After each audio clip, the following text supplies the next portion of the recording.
I don't know what's going on with my computer tonight. It's being very weird. I don't know.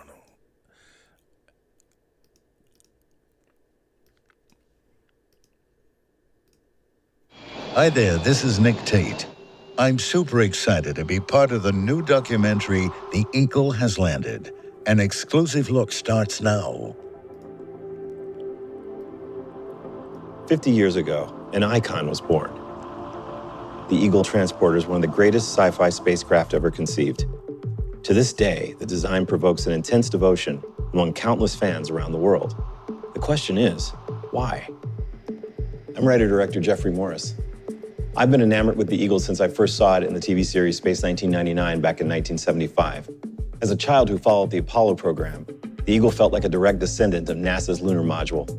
Those transformative moon missions left an indelible impact on a generation, as did the Eagle in Space 1999. Over the years, I've discovered that I'm just one of millions of fans who has an affection for the Eagle and a nostalgia for a future we never achieved. So I'm shooting a feature documentary about the origins of this beloved ship, while also exploring its ongoing cultural impact. And I'm inviting you to join me. I'll be speaking with the Eagle's designer, visual effects wizard Brian Johnson.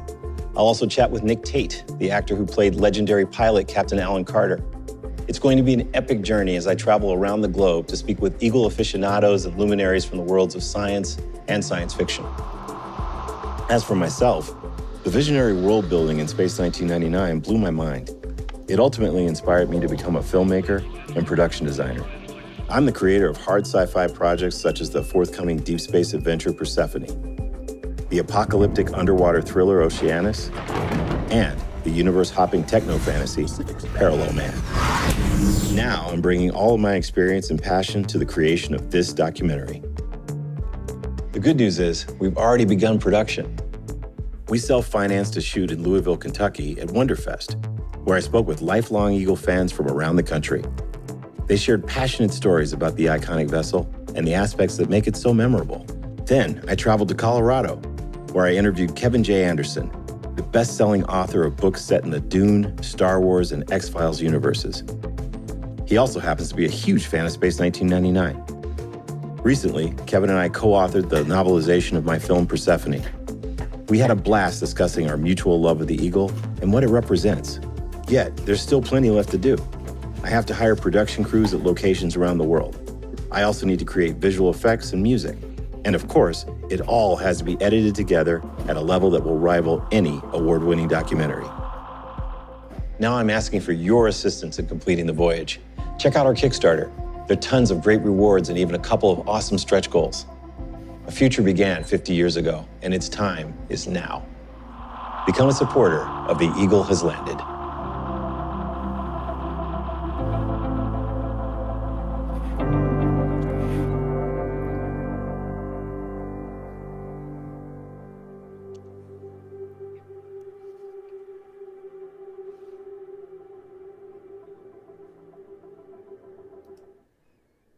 There's a company called Hot Toys, and they make these insanely realistic, like, renderings of characters. They do them for all the Marvel characters or whatever, and they look so much like you. It's disturbing, actually. Like, scary. They look so much like you, but they're tiny. They're like 18 inches or something like that. They actually, like, that's what's crazy about that company is they hand make the...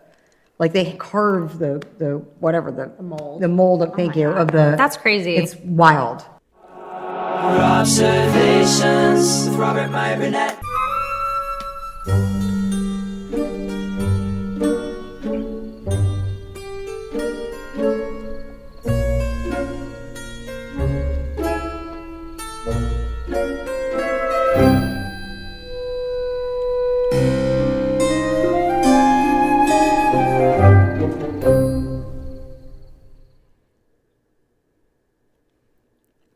Well, greetings, imagination connoisseurs and all goof people.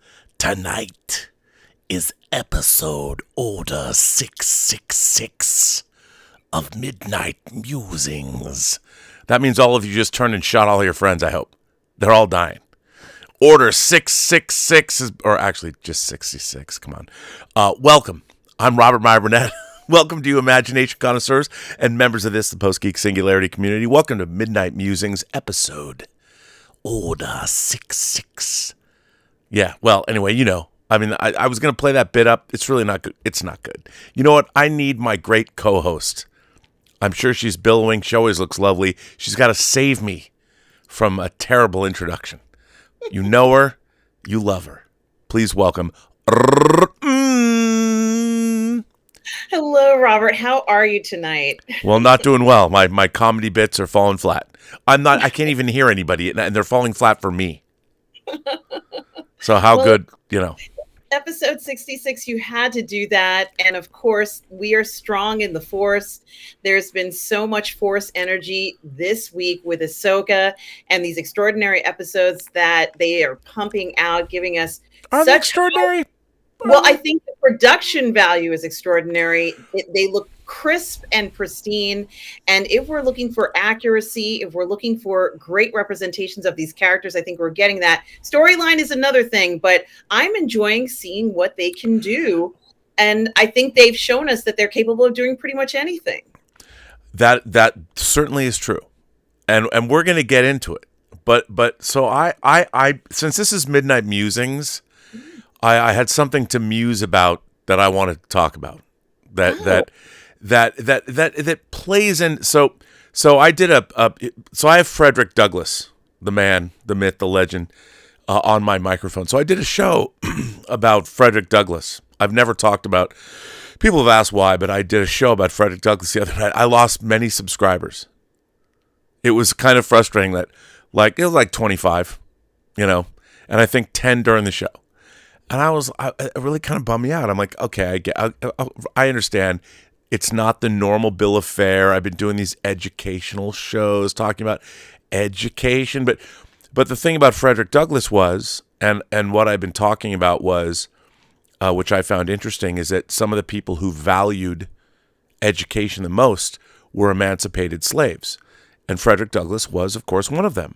And he went on to become one of the great, not only just educated men, he wrote 2 autobiographies, one in the 1840s after he'd been emancipated, and then he gave his great 4th of July speech in 1952 that I wanted to talk about, because people are always, and when people ask me why I like Frederick Douglass, there's always a tinge of, you can tell because the world we live in, is this just for show, or do you really like Frederick Douglass? And I didn't quite equate as much of it, but to read a Frederick Douglass speech, and this is going to seem weird, is to, in my mind, hear Star Trek. Like they never did a Star Trek episode where Frederick Douglass was like a historical figure. Lincoln was, but Frederick Douglass was not. But I always imagined that, and I had just seen Bill Pullman's speech as the president in Independence Day. I was watching a reaction video to Independence Day, and I was thinking, if I was going to have somebody write a speech for me, it'd have to be Frederick Douglass, and so I just decided, because people have been asking me more often than not, and so I did one. It was not one of the most well-watched or well-regarded, and I didn't, I did it because I wanted to talk. I wanted to say, why do I like Frederick Douglass? And it went along with this educational. Over the last week and a half, I've been talking about education and Hans Gruber, benefits of classical education. It was it kind of was the end of my education theme. That's kind of how I saw it, because I wanted to talk about Frederick Douglass, because I'd never done a stream about Frederick Douglass. So I did one. So anyway, as you know, we have been doing member calls. You can be a member of the channel, and part of the fun of being a member is, if it's only for 99 cents a month, $1 a month, every other weekend, sometimes it's every third weekend, but we have member calls. And right. I think you've been on most of them, right? Yes. Now, aren't they fun? They're wonderful, Robert. You get to hang out with everybody. You get to speak to you and ask you questions. And it really is such an enriching experience. I recommend it to anybody. And for as little as 99 cents, you can become a member of the Burnettwork. Yeah. And some of the people that we know, people have come and gone, but it's kind of like a family, and you catch up with people. And there's people I know, We have certain members whose kids have gone into the military, and since they've been members, have become Black Hawk helicopter pilots. Their kids have, and we were there. We were doing these member calls when they got into the military, and now they're flying helicopters in Egypt. So it's been pretty cool. Well, the last member call, which was 3 weeks ago, in the middle of the call, like 90 minutes in, I'm sitting here and the power goes, and what's really interesting is my computer stays on because it's battery powered, but everything else goes out, including the internet router. So I don't know what's going on. I know the bills are paid and everything. Like, why is the power going out? So then the power's gone and there's nobody I can't talk to. I can't call Tom Jr. Jackson. I could call him and go, yo. And I think I texted him. And I said, the power's out, but I don't know. I don't know if somebody chewed through a line or whatever. And truly the power went out. Well, we had a member, somebody who was waiting to make a presentation, which unbeknownst to me, I did not know this, a presentation in the member call about a film project that they were working on. Right. Now, for me, I've talked about this before. I don't think a member call is actually the right place to do a presentation about a film project because I really can't listen to to presentations unless a release form is signed or whatever, and it's not really fair to the other members. It's not something I would normally do.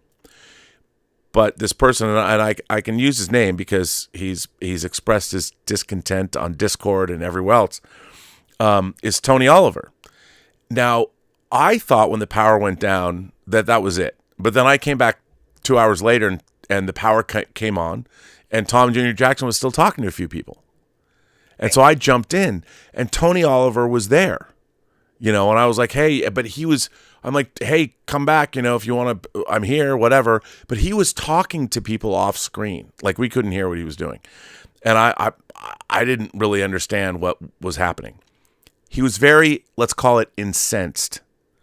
And he was expressing his discontent on the Discord server to Josh and he wrote in a couple of letters. And Mike Bawden, my business partner who helps run this whole thing, he wrote a very nice letter back. And Tony wrote him a letter back very incensed over the whole thing.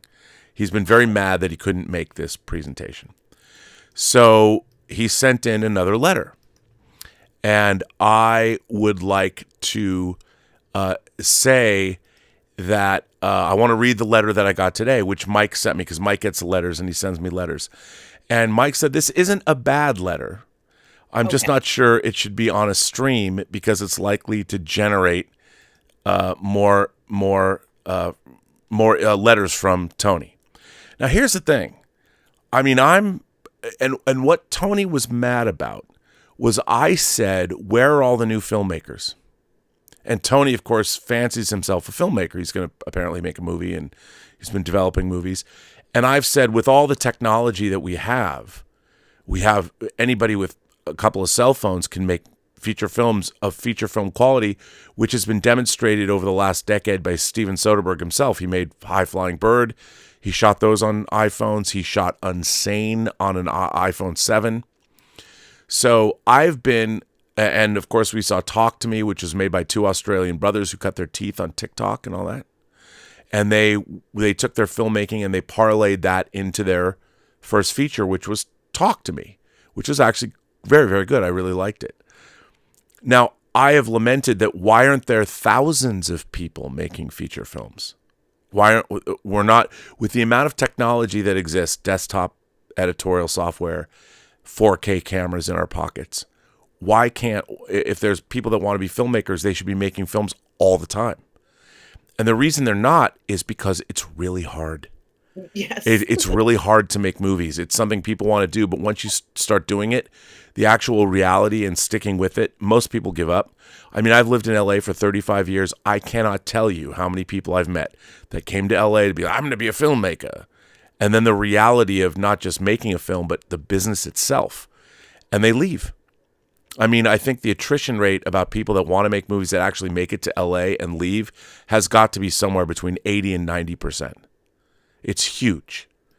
So anyway, Tony Oliver wrote in a letter, another letter to the channel, and I thought I would share it here because it's more of a midnight musings.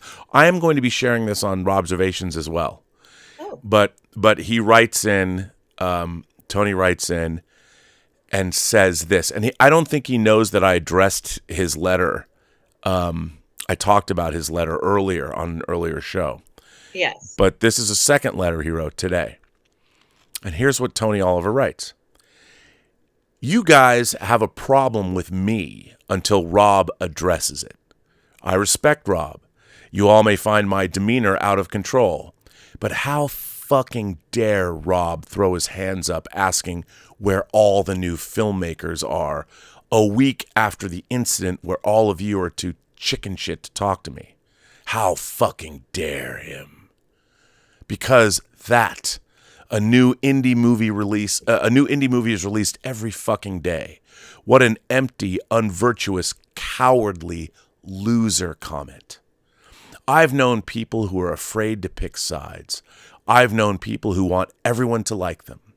If Rob welcomes conflict conversations with people who publicly call him out and not fans of 9 years who watch religiously and call him out in private, then he's a straight coward bitch. The circle jerk around Rob rubbing one out to Free Enterprise 2 may be fun, but does a Hollywood producer ever maybe think it would be, well, producers are going to gravitate to his channel? Like, what the fuck? They do. Just saying. The new filmmakers needs to be a topic that stays the fuck out of his mouth, or he needs to be proactive. With me, he doesn't get to say that fucking child nonsense. I'm still pissed. Tony Oliver. So that's so okay. I'd like to just break it down. 3 Sundays ago, I was in fact making a film. I was shooting second unit where I had Vincent Gaustini, he made the Wings for the Angels and Kevin Smith's Dogma, amongst the millions of other things he's worked on.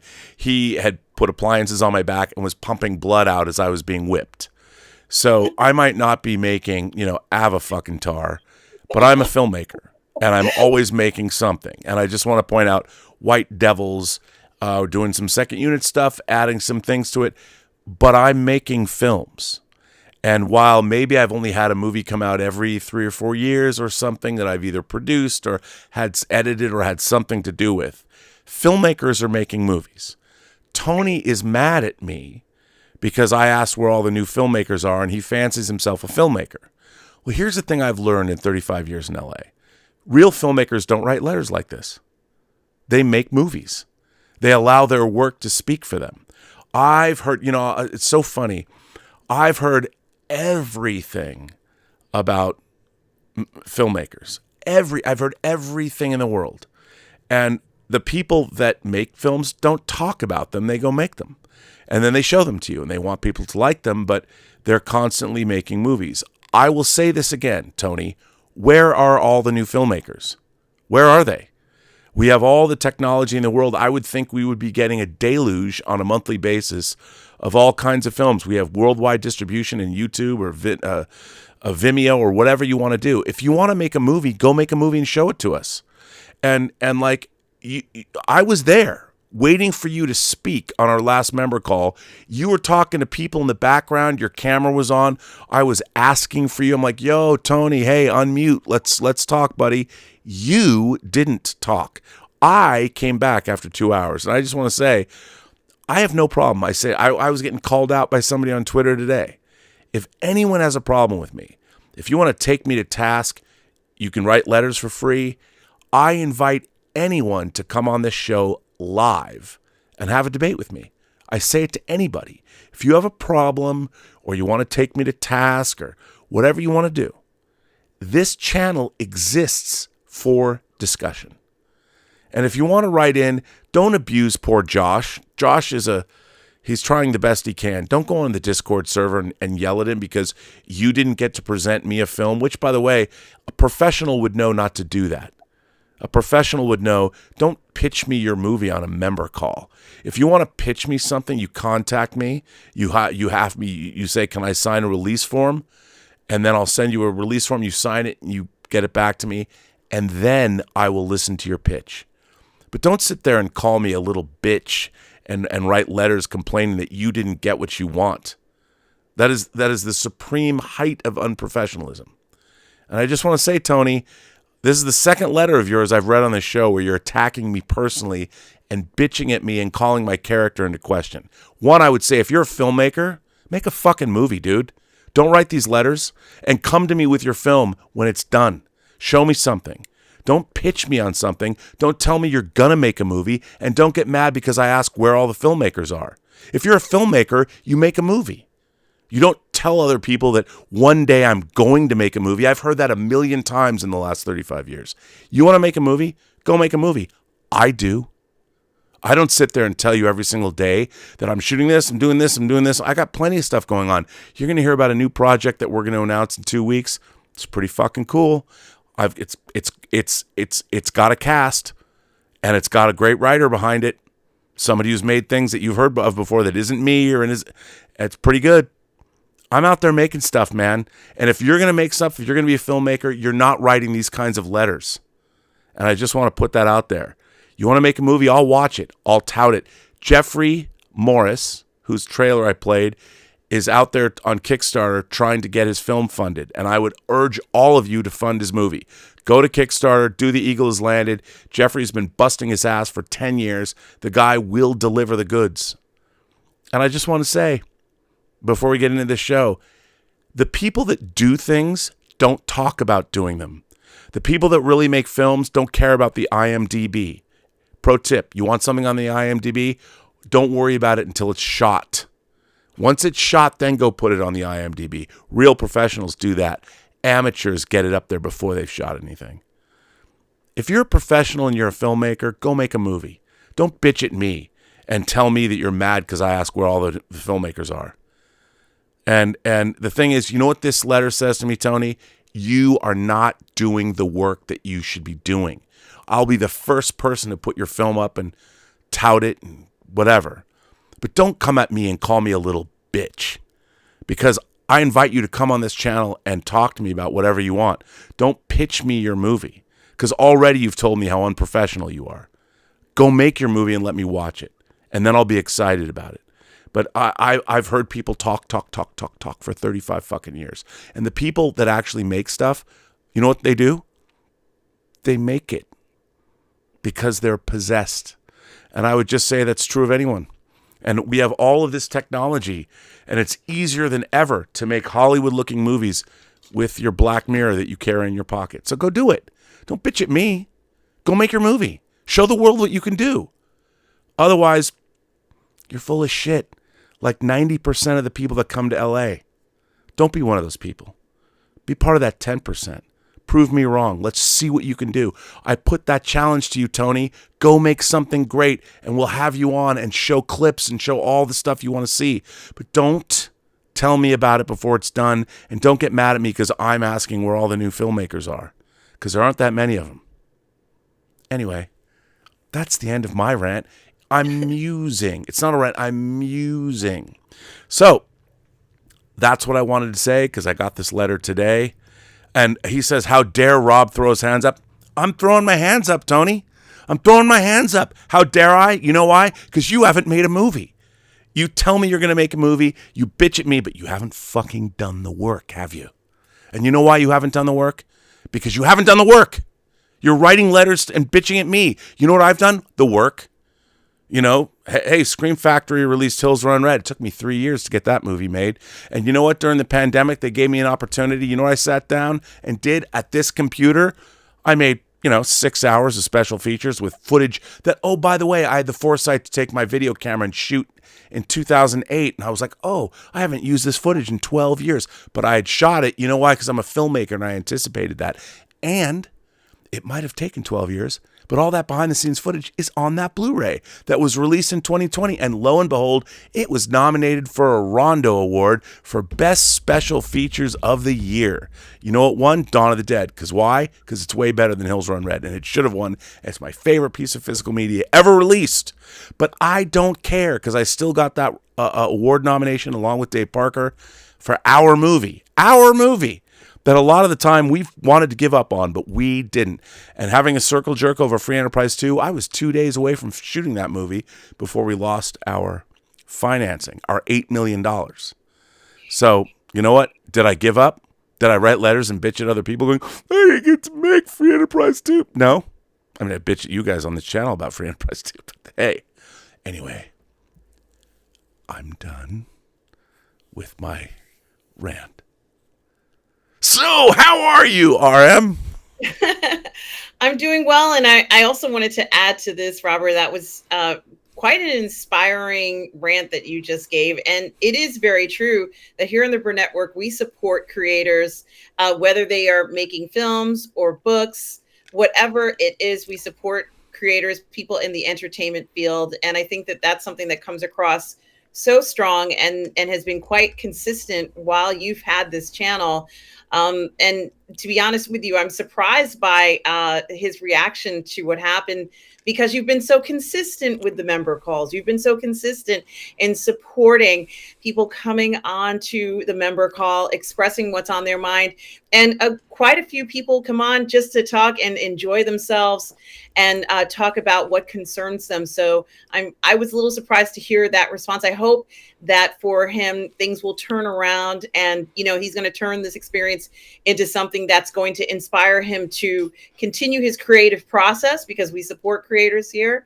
And for those of you who are discouraged and are finding obstacles in your way, just keep going with your vision and go ahead and create that project you want. I'm looking at footage from over 10 years ago that I had taken on a research study, and now I'm turning that into something that I hope can be a documentary. So you never know what some of your work, however long ago it was that you kind of stepped away from it, can be used and may have interest now.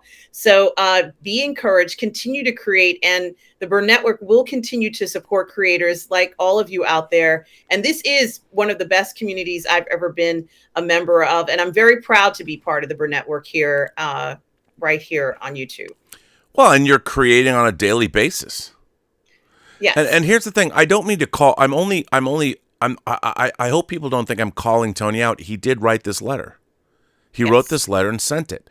And I mean, how many? Look, I've been having a lot of detractors lately, which I understand, and I like to give even people that are, if they have a problem or are unenthusiastic, they have as much a right to express their opinion in this community as anybody else does. And I find that there's a lot of people that aren't interested necessarily in discourse. There's a lot of people that aren't heard. They don't, there's frustrated people, and I completely understand that. But this is a place where, there's a couple of people from the film festival. We never gave out awards for our film festival, but there's some people who brought their films here for the first time that have gone on, and those films ended up doing very well at film festivals. And they have written me letters and said, my God, I never would have made this movie if you didn't have a film festival. And they've gone on, and some people have some deals pending and others made deals. And I'm like, hey man, it was all about, I didn't know. I just said, let's have a film festival. What was going to happen? It wasn't planned. Mike Bodden called me the next day and goes, so, we're having a film festival? I'm like, sure. But I mean, the thing is, if you're going to write a letter in here, and by the way, the people that don't want their letters read, I don't read them, or I leave out what it is that I'll leave a little bit. I'll say a little bit, but if you don't want to write, but to me, I find it very interesting. I don't know if it's a product of the modern age, like where we're at, but the only way things get done is if you do them. Just being told, like, I'm not going to tell you you're great because you want to hear you're great. And if you want to be a filmmaker, in order to be a filmmaker, you have to make a movie. And if you want to be declared a filmmaker before you've done anything, I would say that's a problem, and you have to go out and, like everybody else, all the great filmmakers in the world, no one just showed up and said, you're a filmmaker today. They went through the hell of actually going out and doing it.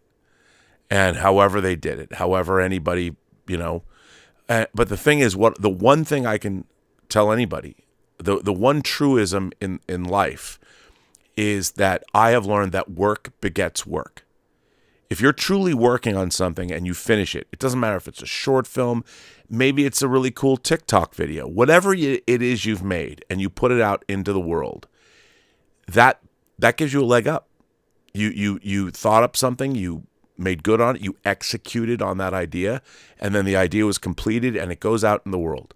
You never know what that little piece of work, you might think it's not going to. I made a 5-minute Star Trek montage for an award ceremony. That was a one-off. I had no idea that it ended up giving me a 2-year job working on the Star Trek experience in Las Vegas. It was incredible. I had no idea when I made that montage. I took a day making it, and it led to me becoming a paid Star Trek consultant for Viacom. Perhaps I should have kept that job. Maybe I would feel better about the world.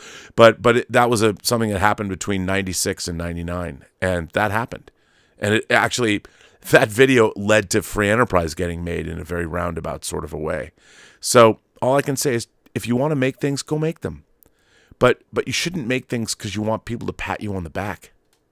You should make things because you want to make them, because it's a passion inside of you. Don't make something because you think you're going to get accolades or you think you're going to be a different person.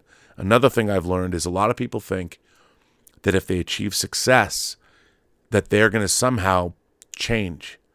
Like, I don't know, they're going to be like a butterfly that goes through a metamorphosis. And if I just made a movie, I think anybody who's made a film, especially in the last 20 years, anybody who's spent years making their first indie feature, made 1 or 2 indie features, and have even had success, their movies might have even made money. There's so many of us, and I'm one of them, who didn't get to do things right away because of the way the business is structured. Great filmmakers that we deserve something else from them, and they've been trying for years to get their next movie made, and they haven't been able to do it. And these are people that already have 1 or 2 or 3 films under their belts. So, anyway, let's talk about Ahsoka. Yeah, let's talk about Ahsoka, Robert. I mean, this series certainly has been generating a lot of conversation. And, I know that coming from the previous episode 5, which must have been incredible in the cinema, made for people to go to the cinema. I was very impressed that they decided to go ahead and show that and make it available for fans to see. So coming on episode 6, I wasn't quite sure what to expect. But to be honest with you, I was fascinated by Huang's, the robot talking to Ahsoka and talking about the history of the galaxy parts 1, 2, and 3. I wanted to hear him continue that history and to tell me more about the galaxy. Those stories, those Jedi stories, that folklore really seem to be even more fascinating. And we've heard some of the most incredible commentary by Baylan Skoll in this episode. We also saw the most wonderful representation of these Darth Marian sisters, and certainly their type of use of the Force for them is very different. Their understanding of the Force seems to be very different. Their visions and their predictions of the future. I think it's remarkable that they are not now, we know, completely have been, killed off. There are Darth Marians out there.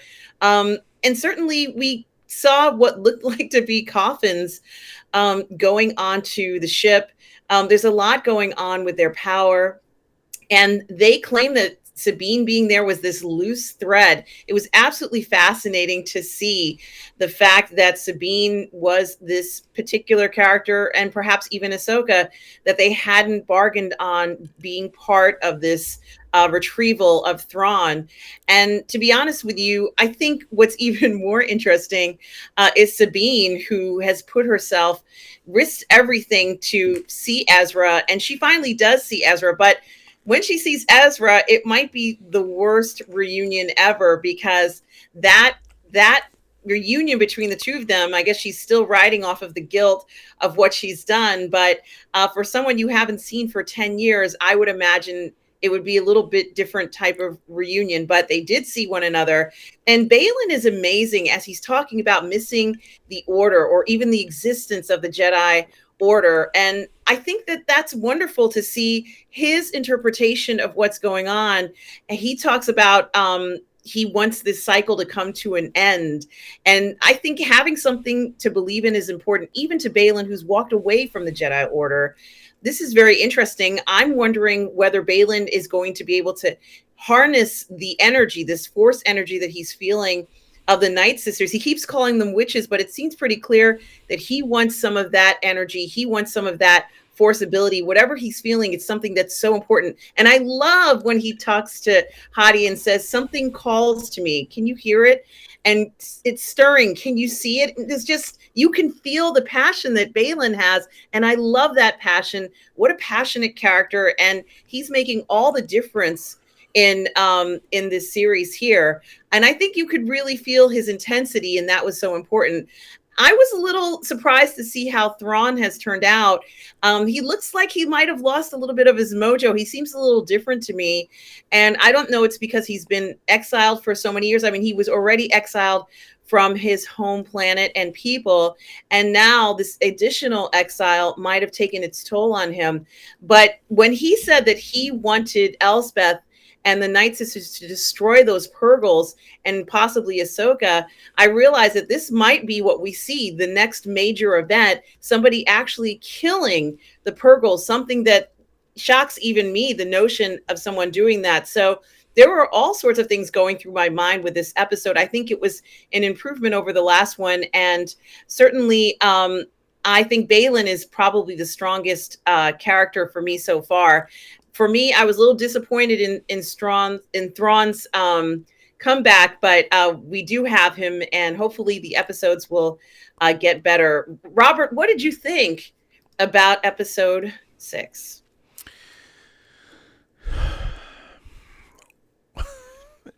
Here's the thing. Yes. From the opening, when a long time ago in a galaxy far, far away was brought up, and this episode's called Far, Far Away. Right. I was annoyed, and I think I'm annoyed because, okay, I loved Andor, and to me, Andor is something that all of Star Wars must go back to the original movie. Not A New Hope, but Star Wars. It was Star Wars for years before it was, a couple of years before it was a New Hope and all this other stuff. So to me, I always ask myself that the first Star Wars film, or as you know it is Episode 4, A New Hope, everybody, that's Star Wars. So everything in a way must come forth from the original concept of what Star Wars was. They didn't know it was going to be a saga, despite the fact, talk about the Journal of the Wills and talk about it was always going to be a 9-episode saga. Whatever. I mean, whatever. I don't care. It was a one-off movie, and when it was finished, there were no plans to make another. They didn't know it was going to be successful. George Lucas and Spielberg, went away to Hawaii. He thought it was going to be a debacle. So everything has to, in my mind, has to connect back to that first film. So when I'm watching all this with this intergalactic travel, like, to me, leaving the galaxy that it takes place in, to me, in a way, violated the whole idea of Star Wars, because intergalactic travel is, even with hyperspace, impossible. And then of course we find out that the Purgles graveyard is there. Like, there's apparently, here's what I have a real problem with. It happens on Star Trek, it happens on Star Wars. The thinking that a galaxy is like one planet. There are billions and billions of stars in the Milky Way galaxy, and potentially tens of billions of planets. Why are we going to another galaxy? And that one galaxy, like this, apparently this spaceway where the Purgles travel, we all go to this one place. I mean, when you have a whole galaxy represented by one planet, I kind of tune out, because, okay, you've made this. It's been a big plot point. We have to build a big hyperspace engine to get to other galaxies. There was a Star Trek episode called By Any Other Name, where these aliens retrofit the Enterprise's warp drive. It's still going to take 100 years or something to get to the next galaxy. And when you start, the power to go to another galaxy is magical, even though it's hyperdrive. And when I'm watching all this, I feel very removed from the Star Wars franchise. It's full of magic. I mean, literally, and the supernatural and witches and. See, because the thing about Star Wars, when I first saw it, and especially with Empire, when they talk about the Force, it surrounds us and binds us. I bought that. Like, I understand. As a kid of the 70s, I heard about Kirlian photography. You could photograph people's auras, and we have electromagnetic energy happening in our brains that we can't even understand. We're biological creatures, but we have electromagnetic energy in our minds, where does that come from? Like, how do we become, we're zygotes or whatever, and yet as we develop in the womb, we become beings that have electrochemical things happening inside. We're amazing. Yet, Star Wars at its core, all this Force stuff was peripheral to the struggle between the rebellion and the Empire.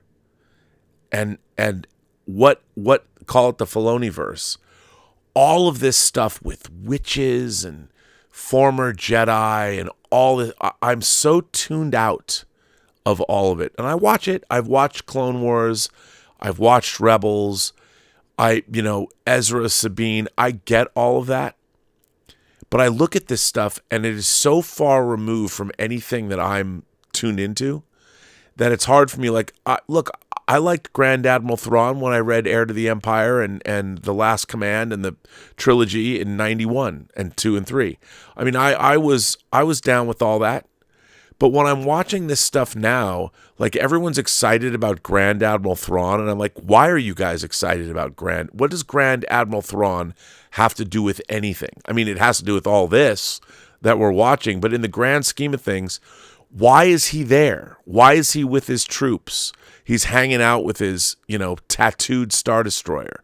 And it's like, I get it all, but I'm watching it and I think to myself, I don't care. It's like they've grafted on something else onto the Star Wars universe that is so far removed from Andor. Like, I watch Andor, I'm like, that's a Star Wars show. We're seeing the Workaday Empire. We're seeing how the rebellion was born. And all of this other gobbledygook is gobbledygook built on gobbledygook built on more gobbledygook with a side helping of gobbledygook. And it's so far removed from Star Wars, and I get it. I wish Lael was here because I'm sure he'd be, have an alternative point of view. Okay.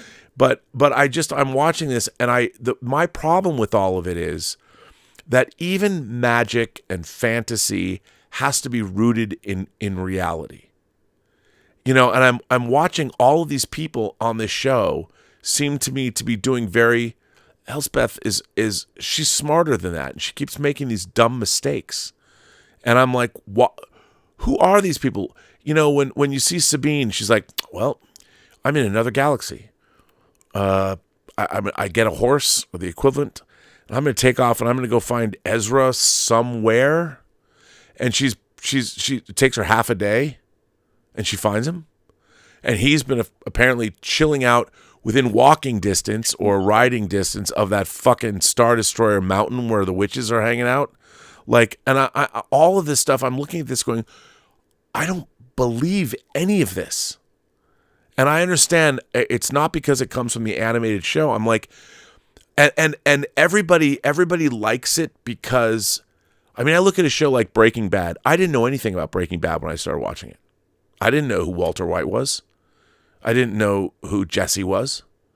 They made me understand, and as I watched that show, the storyline unfolded, and it was all about a good man's descent into evil. So everything that happened in Breaking Bad the entire time had a singular focus, and I was watching that fall from grace. when I watch this show, I'm like, Ahsoka wasn't even in this episode except to hear the droid give us basically a fourth wall breaking Star Wars joke. That was it. And I'm like, first of all, why did you do that? Why did you you already broke the fourth wall with the title. Just leave it at that and let us wink and nudge each other going, oh, far, far away, I get it. But oh no, in case you didn't get it, let's make sure in the pre-title sequence you break the fourth wall. Why do you do this?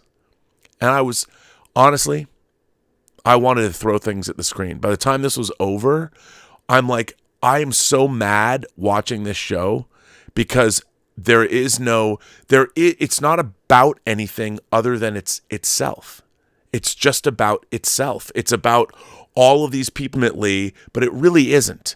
It's about this Dave Filoni mythology, and it's up its own ass. And I watch this and I'm like, I hate this because it's not about anything. It's not connected to anything other than itself, and it's weird. I feel the same way, by the way, about modern Star Trek too, because all of this stuff is so far, like, we have to touch on this, but even the greatest comic book story, pick up any comic book, the comic books, like, I love the X-Men. I've been going back and I've been rereading my X-Men, rearranging my X-Men omnibuses and all this. The X-Men stories, the underlying philosophy of an X-Men story is these are people that are outcasts. They're societal outcasts, and there was a man, Magneto, who decided to go against the people that persecuted them, and then there's Xavier who decided, no, we can live with them. So there were two, whether you want to call it Malcolm X and Martin Luther King, you can, but it was two diametrically opposed ideas about how to create a society. And so the X-Men have this underlying idea. You can have Wolverine fighting Sabretooth. You can have Mr. Sinister and Apocalypse and all this crazy stuff. But at the end of the day, there was something very human and very, very about our world that you can always relate to. All the superhero shenanigans. But at the end of the day, it was still about us as human beings. It was always about the reader. And as I'm watching this show as an audience member, I think I'm pretty astute as a viewer. I'm asking myself, what am I supposed to take away from this? What am I learning about this?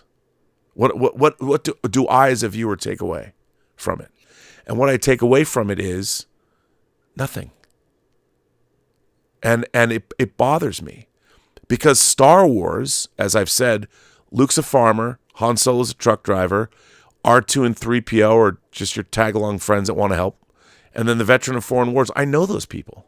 I get it. I understand them. I am Luke. We're all Luke, and Han's the cool guy in the high school that we all want to be. I'm Brandon, and Han Solo is Luke Perry, and it's 90210, and I get it. It's just in space, and I live in a fucking desert planet. And I think that that's my problem with Ahsoka. I watch all this stuff, and it's no longer about anything other than Star Wars. And it forgot what Star Wars actually was about. Well, what's interesting to add to what you're saying is that the threat from Thrawn feels very trivial. I'm not scared of what he may do. And it was not what I was hoping for. I was hoping to be terrified of Thrawn. I'm actually more afraid of what's going to happen to Sabine, after what she's done to her friends, the payback, that threat of what they're going to say to her and do to her than the actual threat of war to the galaxy. So I don't think that was the intention of the story, but that's how I honestly feel about it. I mean, how are you going to get a Star Destroyer and Thrawn's death troops or whatever back? How are they going to make a transgalactic crossing anyway? I mean, I'm like, well, what does any of this matter? They're all stuck there. Okay, they've got this one machine. Maybe they can all get into it, which I don't buy anyway, but what are they going to do? What are they doing? You've got one. Is Thrawn supposed to be that because he seems physically altered? Is he supposed to be the rundown man like we've been seeing in a lot of stories where, he was strong before, but now I guess after 10 years of being in exile, he's let himself go. He's kind of like a little, he's not in great shape. And looking at his physical condition, he looks so altered. I thought he was somewhat incredibly disciplined, and that wouldn't happen to him. So I was very surprised by that. And then I was surprised that he didn't know about Ahsoka in general. You know, I thought she was kind of a more famous Jedi, but maybe not. He seemed to know who Baylan Skoll was, mainly because, you know, the Night Sisters, at least Elsbeth, has been in contact with him. But Elsbeth, and I had said this before, when she was in this prison, even though she was wearing a yellow jumpsuit, I said yellow is the new black, because she's been running the show, you know, behind prison bars. And I was right. She's been in contact with the Night Sisters from across several galaxies. So all this time, even though she's been a prisoner, she's really been running the show behind bars, like a old OG, you know, kind of style character. But I also compared the story to The Little Mermaid, because there are parts where she's kind of smiling when she gets the Wayfinder, and, you know, she's got this kind of devilish smile. And I said, is that how, you know, Elsbeth is supposed to come across? I'm not quite sure whether that's the right kind of focus for her. You know, it's much more than the Wayfinder. It's much more than kind of smiling when Sabine does something that seems quite out of character for her.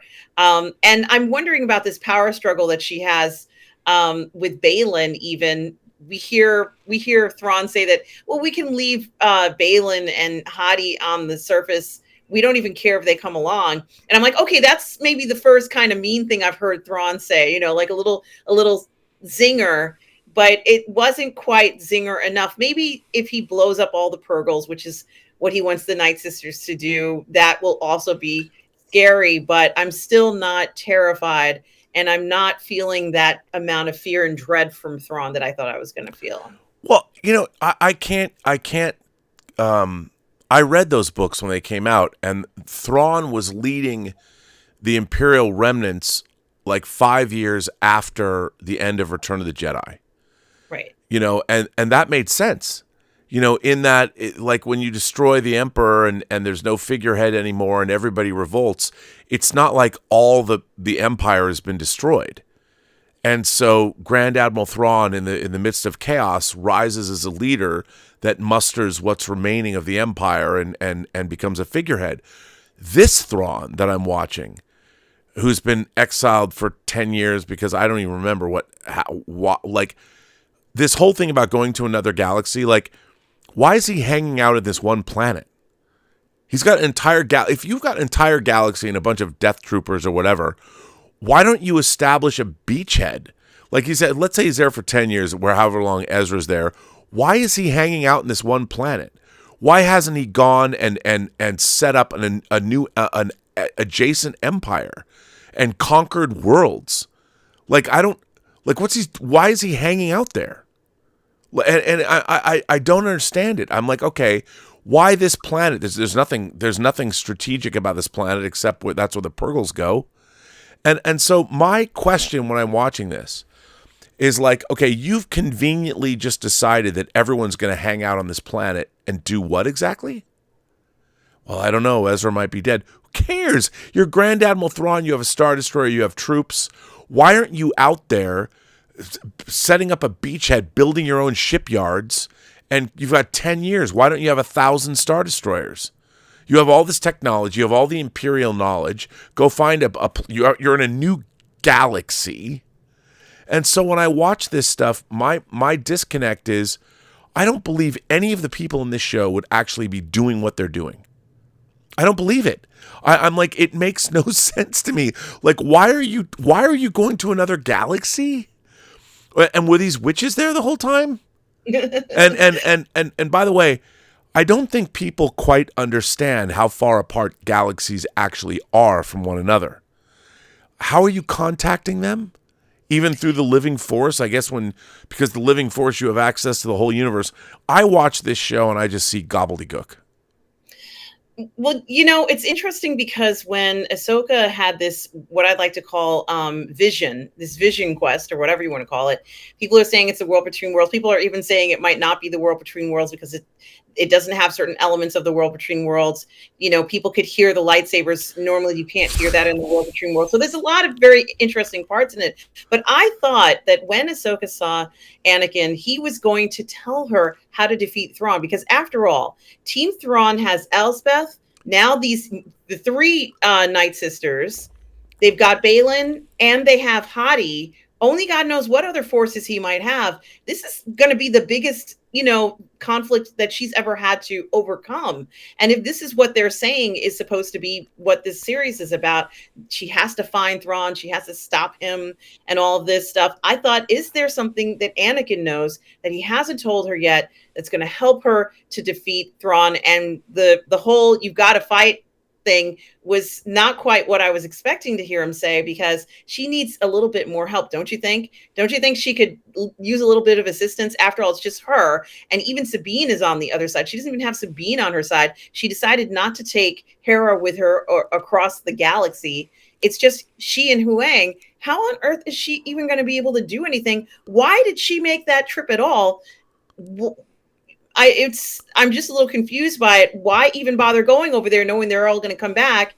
So I was just kind of curious as to the purpose of her going over there if she's not going to confront someone there, or I guess she's supposed to bring someone back. Well, you know, I'm not quite sure whether that's, I'm confused by it, but that's okay. I think that if they're going to go ahead and want us to believe that this inner conflict that Ahsoka, as I said last week, was resolved, and now she understands what she's supposed to be doing, and everything's great. Everything's cool. You know, like she's smiling, and it's like she ought to have a look of dread on her face, because this looks like it's going to be one of the most difficult things she's going to have to deal with. And the fact that Sabine, I guess, in a sense, you know, didn't have her back. Well, yeah, but here's I still watch this and I'm like, why should I care? Like when we meet Grand Admiral Thrawn in another galaxy, and they brought him, how come he couldn't have built that ring? You know, if he wanted to get out of jail or whatever, exile. So they had to have. Catherine Cook made a good point, Robert. She said, why didn't the Night Sisters that were communicating with Elspeth just tell her what the coordinates were all along? And therefore you wouldn't need the Wayfinder. I don't know. I mean, and apparently there's really only one way to get to this other galaxy, because the Purgles will go there. You know, and all of this stuff, when I'm watching this, I'm like, I want to love it.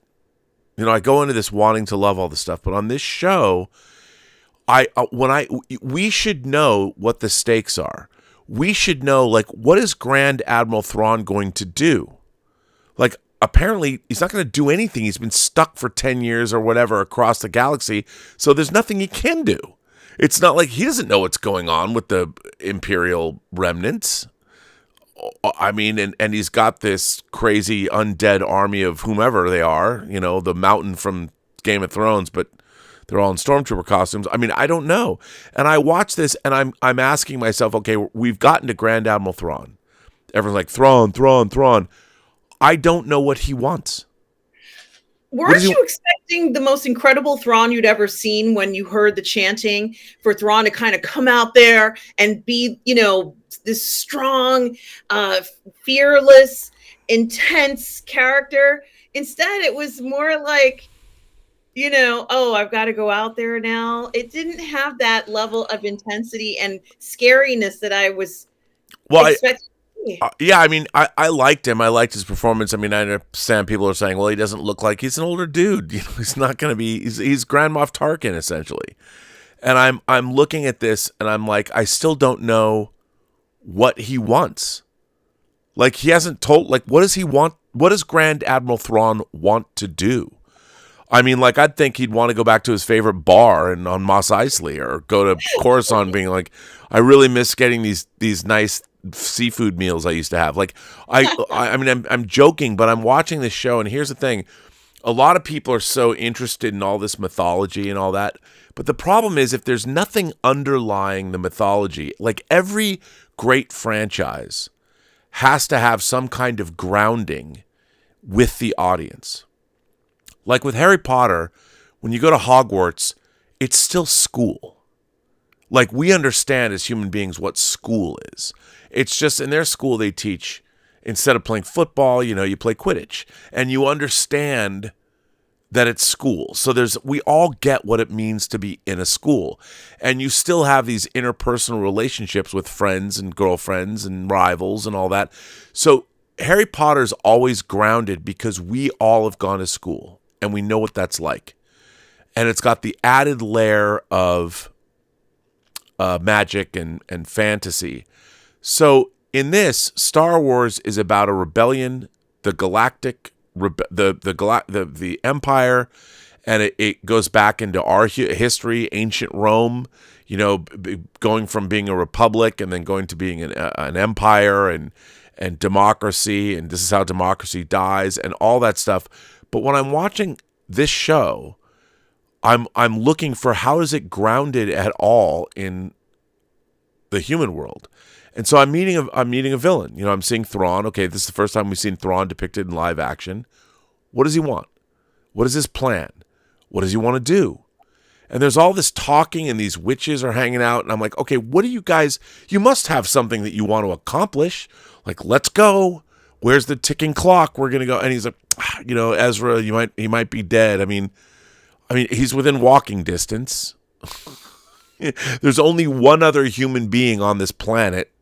And he's hanging out with the, ElfQuest turtles over there. I mean, it's such a weird thing. And people want, and I don't mean to be down on it, but the question that I have is, what is the story that they're telling? And I have no idea. And I understand what you're saying. It's hard to figure out what the motivations are for some of the characters. So that is a problem. And like I said, I'm on Team Balin. Whatever he's up to, I want him to succeed. Well, he's the only interesting character that seems to have something he wants to do. And by the way, as far as I'm concerned, we don't even need Ahsoka. Take the witches, take Thrawn, take Balin, take all the golden stormtroopers, whatever, and go kill everybody. At this point, I don't care about let the villains win. Bring the First Order up, go get Palpatine, take over the galaxy again, because all of these other characters are useless. Kill them all. Kill Ahsoka, kill Sabine, kill Ezra. What they offer nothing. I want to see that hardcore confrontation of Sabine and Ahsoka and Hera when they finally sit down. It'll be sort of like a Real Housewives of the galaxy, when she's like, you didn't have to do that, and Sabine will be like, do what? And it's like, you didn't have to give them the Wayfinder. And she's like, I don't know what you're talking about. She's like, I was there. Like, it could really just turn into this very tough, tense situation. And I'm actually very excited for that day where they have to talk that one out and say, hey, now that everything's over, I got something that I got to talk to you about. And it'll be, very funny to see how that plays out. But that kind of piques my interest a little bit, Robert. And I am very fascinated about how that's going to turn out. But in 2 episodes, I mean, I don't even know, like, are they even going to go anywhere? Like, is that giant hyperspace ring, is that going to fit? Can you just put it around the space hyperspace condom that you slip onto the tip of that Star Destroyer, and it's going to take you back to the galaxy? I mean, and then what are you going to do? You've got one tattooed Star Destroyer, and then what? Then what's Thrawn going to do? Like, I'm watching this episode, I'm waiting to figure out, like, what is his plan? And you got your Bene Gesserit sisterhood, and they're hanging out. Bene Gesserits. I honestly think that they did a nice depiction of them, because there are some moments where they kind of phase in and out of focus. And I do like that haunting look for them. They do look like the way they were portrayed in, let's say, the Clone Wars. And that looked really good. And certainly knowing that they've had this plan I think maybe they're the masterminds behind a lot of this. But what do they want? Yeah, it's a good question. They want to repopulate they want to build up their numbers, perhaps. And certainly, I think they will. I hope. I'll help them. Boom, chicka, boom, bow. I mean, yeah, like if they want to repopulate, they've got a young strapping Ezra. Yes. Why weren't they getting Oh, busy with him? Like, let's procreate, buddy. We got nothing to do. You're hanging out with the turtle people, whatever. He must be changed somehow, right? Because this is a planet that you can feel something is going on. Can't you feel it? Can't you see something's going on? Is Ezra even stronger than he was before? What's the story with Ezra? I'm really curious. They didn't really have a chance to go into that in detail, but he must be changed somehow. He can't be the same person that he was before, and I hope that reflects it. Because if he's going to be the same happy-go-lucky guy he was 10 years ago, Wait a minute, Lael's been here for how long? he just got here. I was going to say, because I can't wait to have him come in and school me on this. But yes, I mean, I need to know. And I think Lael's going to be here. Ladies and gentlemen, boys and girls, Lael Rockwell, the 1/6 scale man. Lael. Now, Hey, first of all, how you doing? before we get into this, oh wait, let me fix this. Because Lael, I've been wanting to talk to you all day about this Hot Toys drop. There's a lot going on, bro. 4 figures. Tobey Maguire in a black Spider-Man suit, which is a read. Then we've got that Spider-Punk figure is That's what I've like been waiting for. one of the dopest fucking figures I've It is so good. Like ever seen. Yeah. I mean, unbelievable. And then you have, you've got Scarlet Witch, with rooted hair. The artisan version, yeah. The artisan. You got the artisan. Well, it's 2 SKUs. It's the artisan and the sculpted version. So yeah. So you got 2 versions that you're dealing with. That Spider-Punk. You got and classic Iron Man, dude. Yeah, and you have Miles G. Morales. Oh, right, Prada version. We have that one. There's a lot. There's definitely a lot going on right now. But they just dropped this on us today. And they're only like 500 each. They're like, it's their. So here's the thing: you've got another high end. What JN? They announced they're doing figures. You've got like Hot Toys is probably under siege, so they're dropping the fire here. What's going on? What do you think is happening here? You know what? I don't know, bro. I think because why are they only putting out 5? These are all figures people want, and they're only going to. So wait a minute. You said they're making 500 each? There's some like limit. Well, it's the limited edition so far that we're seeing where there's limited edition is the artisan version, which is I think it's like 2,500 of those, and then also the Iron Man figure. There's a limited quantity of those. Of that one, but everything else is going to be readily available. It's just those 2 right now. Now the thing is, everything's pretty much RSVP. We don't know when, Sideshow's going to get it. We know that overseas there are companies who, are already putting out pre-orders for it. But, right now it's just a waiting period to find out from them.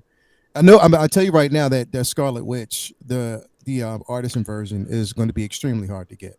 It is. Yeah. But why do they do that?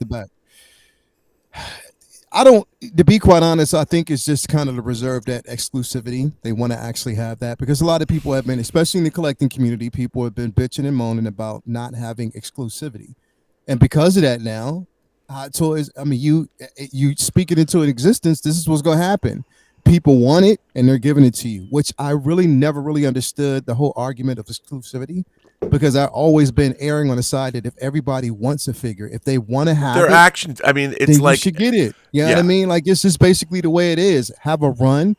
Once you put out as many as you can, after that, if you feel as though you don't want to put out any more, then don't. But the exclusivity, it kind of takes people out of what should be tangible.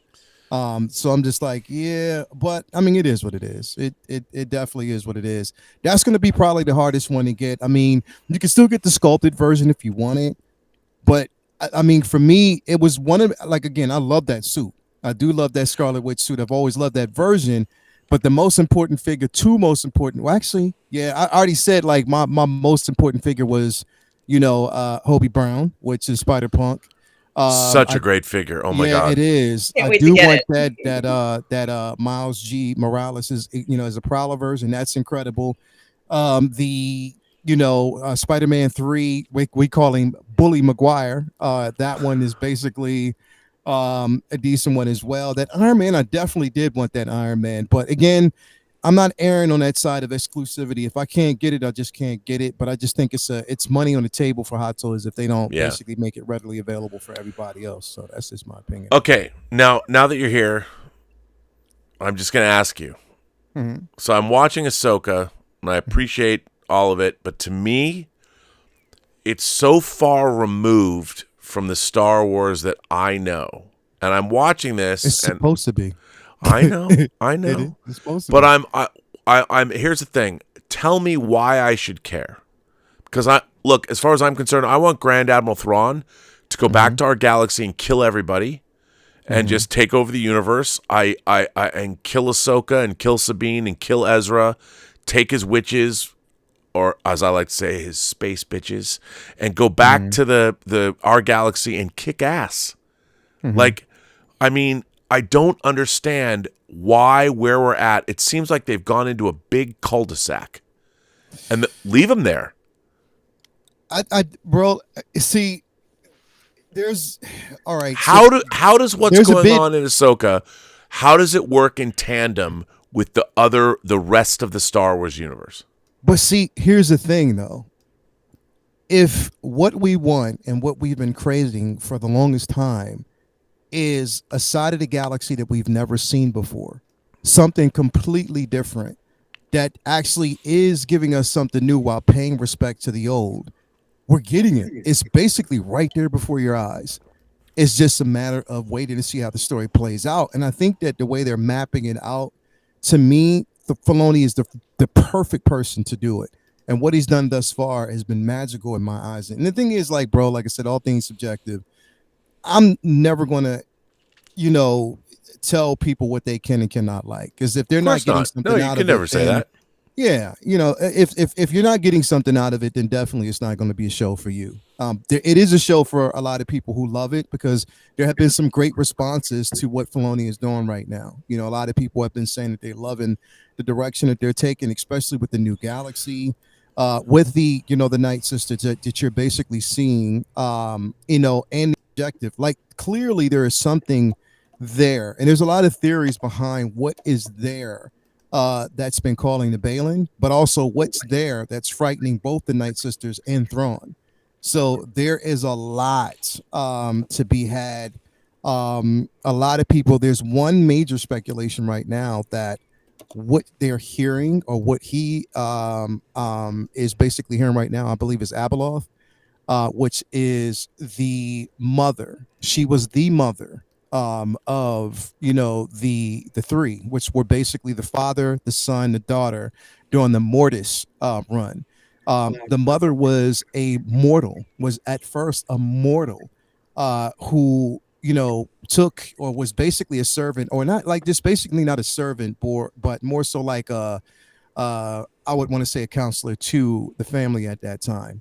In which the father took to her, married her, and she became the mother to both the daughter and the son, and kind of helped bring balance between both. And also was there to really settle and help to really keep the son calm. Because again, he was the embodiment of the dark side as the daughter was the embodiment of the light. But what happened was throughout the entire time, again, them being immortal, but her being mortal, she was destined to die and pass. So what she did was actually bathe in the natural light. It was basically the water that the daughter bathed in, that they both bathed in, as a matter of fact, to gain the powers. But the problem was they're celestials. She wasn't. So the power affected her in a different way. It sort of made her more like a demonic entity, but a side of the force that couldn't be contained, like a powerful side of the force that couldn't be contained. So because of that, she was banished and basically sent off by the father at that particular point. Now, what we could be hearing and what there could possibly be is an aspect of that here, where this is what Balin is hearing and feeling as though, again, because she's very enticing and she knows basically how to use, force users to her advantage, especially those I don't want to say feeble-minded, but have a thirst for power, feeling as though it's the only way, and they're searching for the greater good, even though their motives, they don't think their motives are bad, but really it is. So again, this could be exactly what Balin is hearing. And if that is, this is a power unlike anything he has ever seen before, but not in a good way, because that is one of the reasons why, again, they are trying to leave, because that power unleashed across the galaxy is something that's going to be a force to be reckoned with. And if in fact she entices Balin,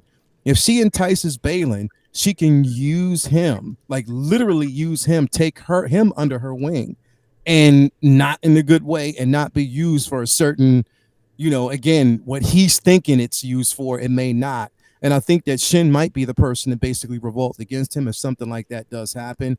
But again, the force in this side of the galaxy works differently.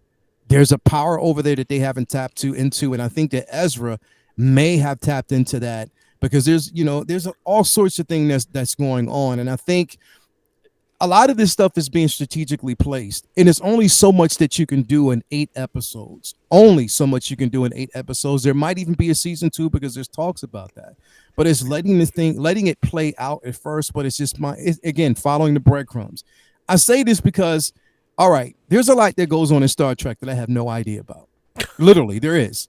I have no idea what the fuck is going on over there. To be quite honest, past the the you and me both, brother. Past the Wrath of Khan, past the films, past New Generation, the Next Generation. There's a lot of shit over there that I do not know what's going on, but it's interesting to me, so I'll follow it just to see. Even though there's a lack of understanding for me, I'll follow it just to see. It may not connect to me like it connects to everybody else, but I follow it just to basically appreciate the simple fact that we are getting an expansion of something that I'm not familiar with, but it is intriguing. And this aspect of it, again, a lot of people were asking for an extension of the galaxy, something that we've never seen before. It's deviating away from what we know about the Skywalkers. It's giving us a totally new perspective, a totally new way of actually witnessing the galaxy. Again, Yushan Vong is, that we can deal with as well. And again, we know that Thrawn's his only purpose was the preservation of his people. Definitely. It was the preservation of his people. And again, he had a level of appreciation. Right now, we could be witnessing something totally different. Even with the troopers that are following him, they can be an army of the undead, because we know that, again, in the books, we did get a legion of troopers that were infected by a zombie. Bro, I got death troopers right up there. Exactly, death troopers. Right now, they're calling them the night troopers, right? So again, it could be an aspect of them or a version. Exactly, it could be a version of them that we have never seen before. And I love that aspect. I love looking at Enoch. Again, biblical terms. If you know about Enoch in the Bible, you know that what Enoch represented. The witches as well. There's biblical references and little cues that kind of give you an idea of how the story is going and where it's going. But again, this show, in which you have to realize, even with the next 2 episodes, it's not set up for the heroes to win. It's not. And that's I'm glad of that. The way it is. It is not set up for them to win, because it's the progression of the story. That's why there's a possibility that we'll get season 2. That's why there's a possibility, or we know that we're getting the Filoniverse film. So it's not set up for the heroes to win. And I think that if people have the expectation for this series to conclude by episode 8, I think you might be sadly mistaken, because again, they are saying season 1 with the opportunity for season 2. Also knowing that he's setting up a bigger aspect of the universe, especially when it comes to the Mandoverse, by tying things together. I think that, again, Filoni is the perfect person to usher in a space. Also, again, paying homage to what we know about Star Wars, but taking that philosophy or that mentality into something completely new. And this is what I'm actually looking at and why I'm excited about it. There's a lot of people that are, but then for those who aren't, it's completely okay. If it's not connecting with you, that's completely fine. Yeah, I'm not in the space. I'm definitely not in the space to point fingers at other people and say, you know what? if you don't like it, that's bullshit. Fuck you, stuff like that. No, I'm not. No. Like, I don't, I'm not definitely not in that space, because I think that, again, all things subjective, and that's how it's supposed to be. You're supposed to be like, hey, it just doesn't sit with me. I'm just not following it. It doesn't connect. Okay, that's fine. And I completely understand that. But if I say I like it, then don't, you know what I mean? Like, it's there, don't. Oh, yeah. Here's the thing. I don't think that's where I think it gets kind of mixed up a bit. So that's what I'm saying. Like, I'm not in that space to kind of really accuse people who don't like it. Oh, I don't think, what I mean? Yeah, I don't think anybody should ever tell anybody what they should and shouldn't like, ever. Yeah.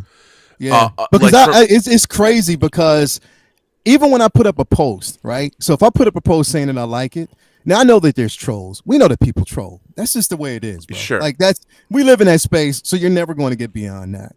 But I see it. I see some people who basically, it was one person who was a troll jumped in, and you always look at their page. You're like, okay, how many followers does this person have? And then you see it, you're like, okay, this is clearly a troll. And but you let it go. You know what? As a matter of fact, I don't even delete them. I let them have their or say. It's a Russian hotbot.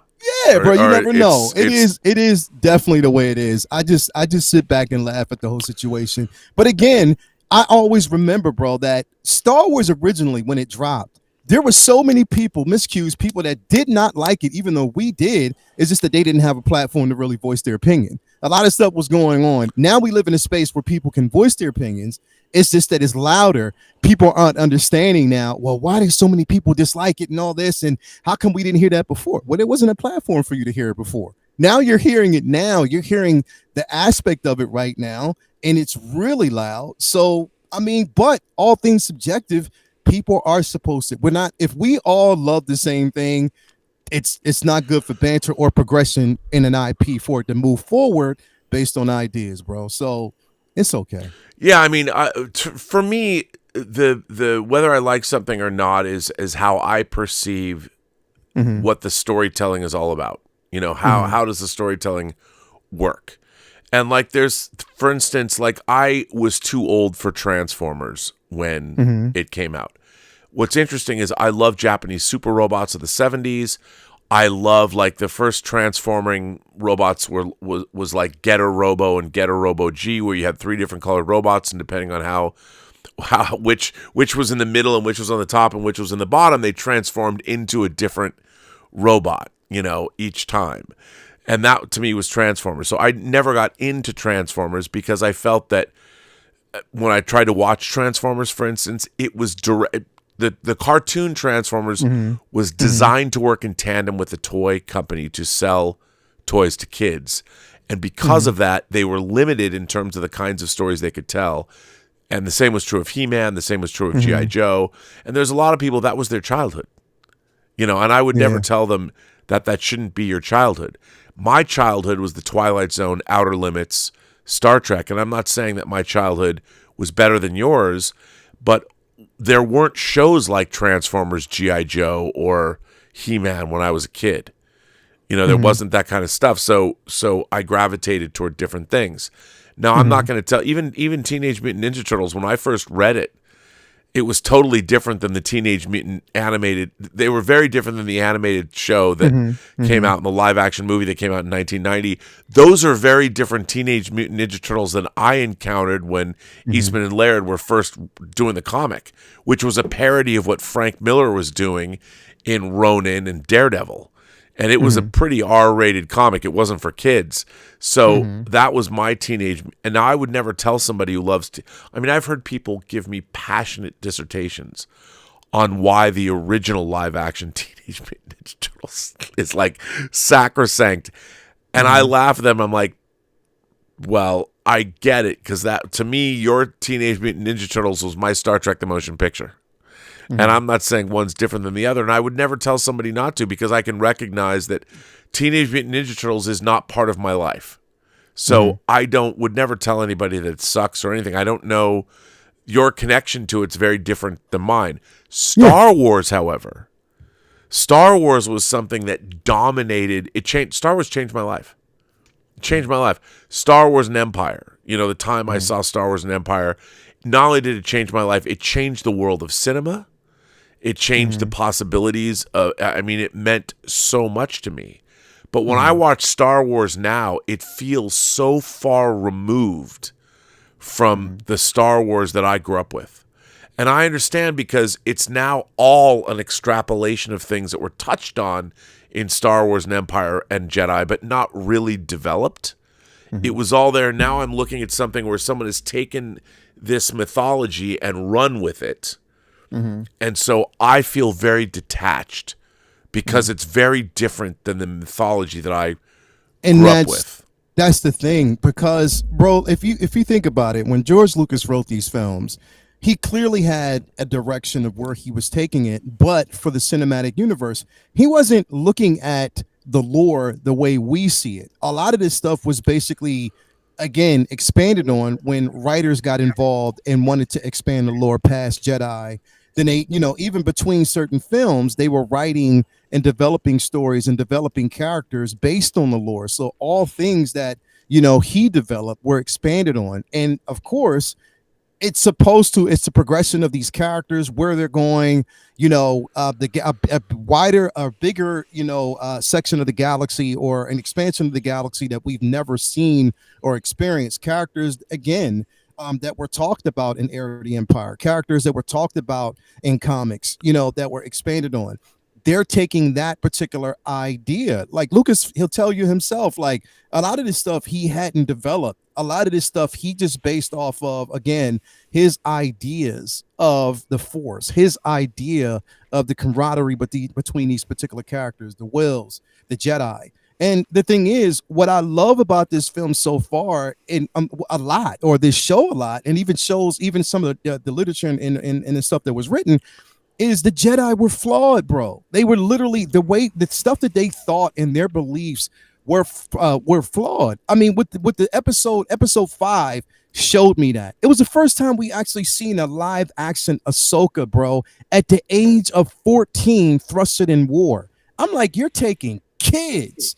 But again, that speaks to everything that even goes on and went on in modern times for us in history of war. Kids that were subjected to war mentality against their own will in most cases. So again, when you're seeing that, you're seeing the corruption of not, and what our concept of the Jedi back in the day, when we actually saw it, the film in the first, is like, oh, they fight for good, they fight for this. And we believe that, not really knowing that, again, some of those beliefs and just the dogmatic mentality was completely wrong. And it was kind of like, yo, that's really, really fucked up. But again, we're seeing that expanded on, but also we're seeing a broader space in the galaxy. And again, like I said, all things are going to be subjective, but again, following those breadcrumbs, knowing about the lore, knowing about so what I hit Rob, and I'm saying that to say that what I've done is, as much as I love the original trilogy, I've divorced myself from the aspect of thinking that I'm going to get that same high and that same hit that I got from those films, because it's not designed to do it that way. I'm following the breadcrumbs. I'm following that progression. I'm getting, times change, they kill the past is dead. Kill it if you have to. Let it go. You know what I mean? Stuff like that. Moving forward and expanding on something that's complete. Because I wanted to see something beyond the Skywalker legend. I wanted to see a broader side of the galaxy. I wanted to see more, find out more about the Force and how the Force works in certain aspects. We're getting Night Sisters. We're getting Thrawn. We're getting something that's completely bigger and is expanding on the galaxy the way I want to actually see it. But I'm patient enough to let the story itself play out, but also being respectful and understanding that not everybody is going to gravitate to this, and it's completely understandable. It just works for me. What may work for me may not work for a lot of people, and vice versa. That's just basically the way it is right now. But again, we know, and I try not to throw that whole toxic shit around. I try to keep that completely out of it, but we do know that there's a lot of opinions when it comes to Star Wars, and it is a really sensitive space to be in.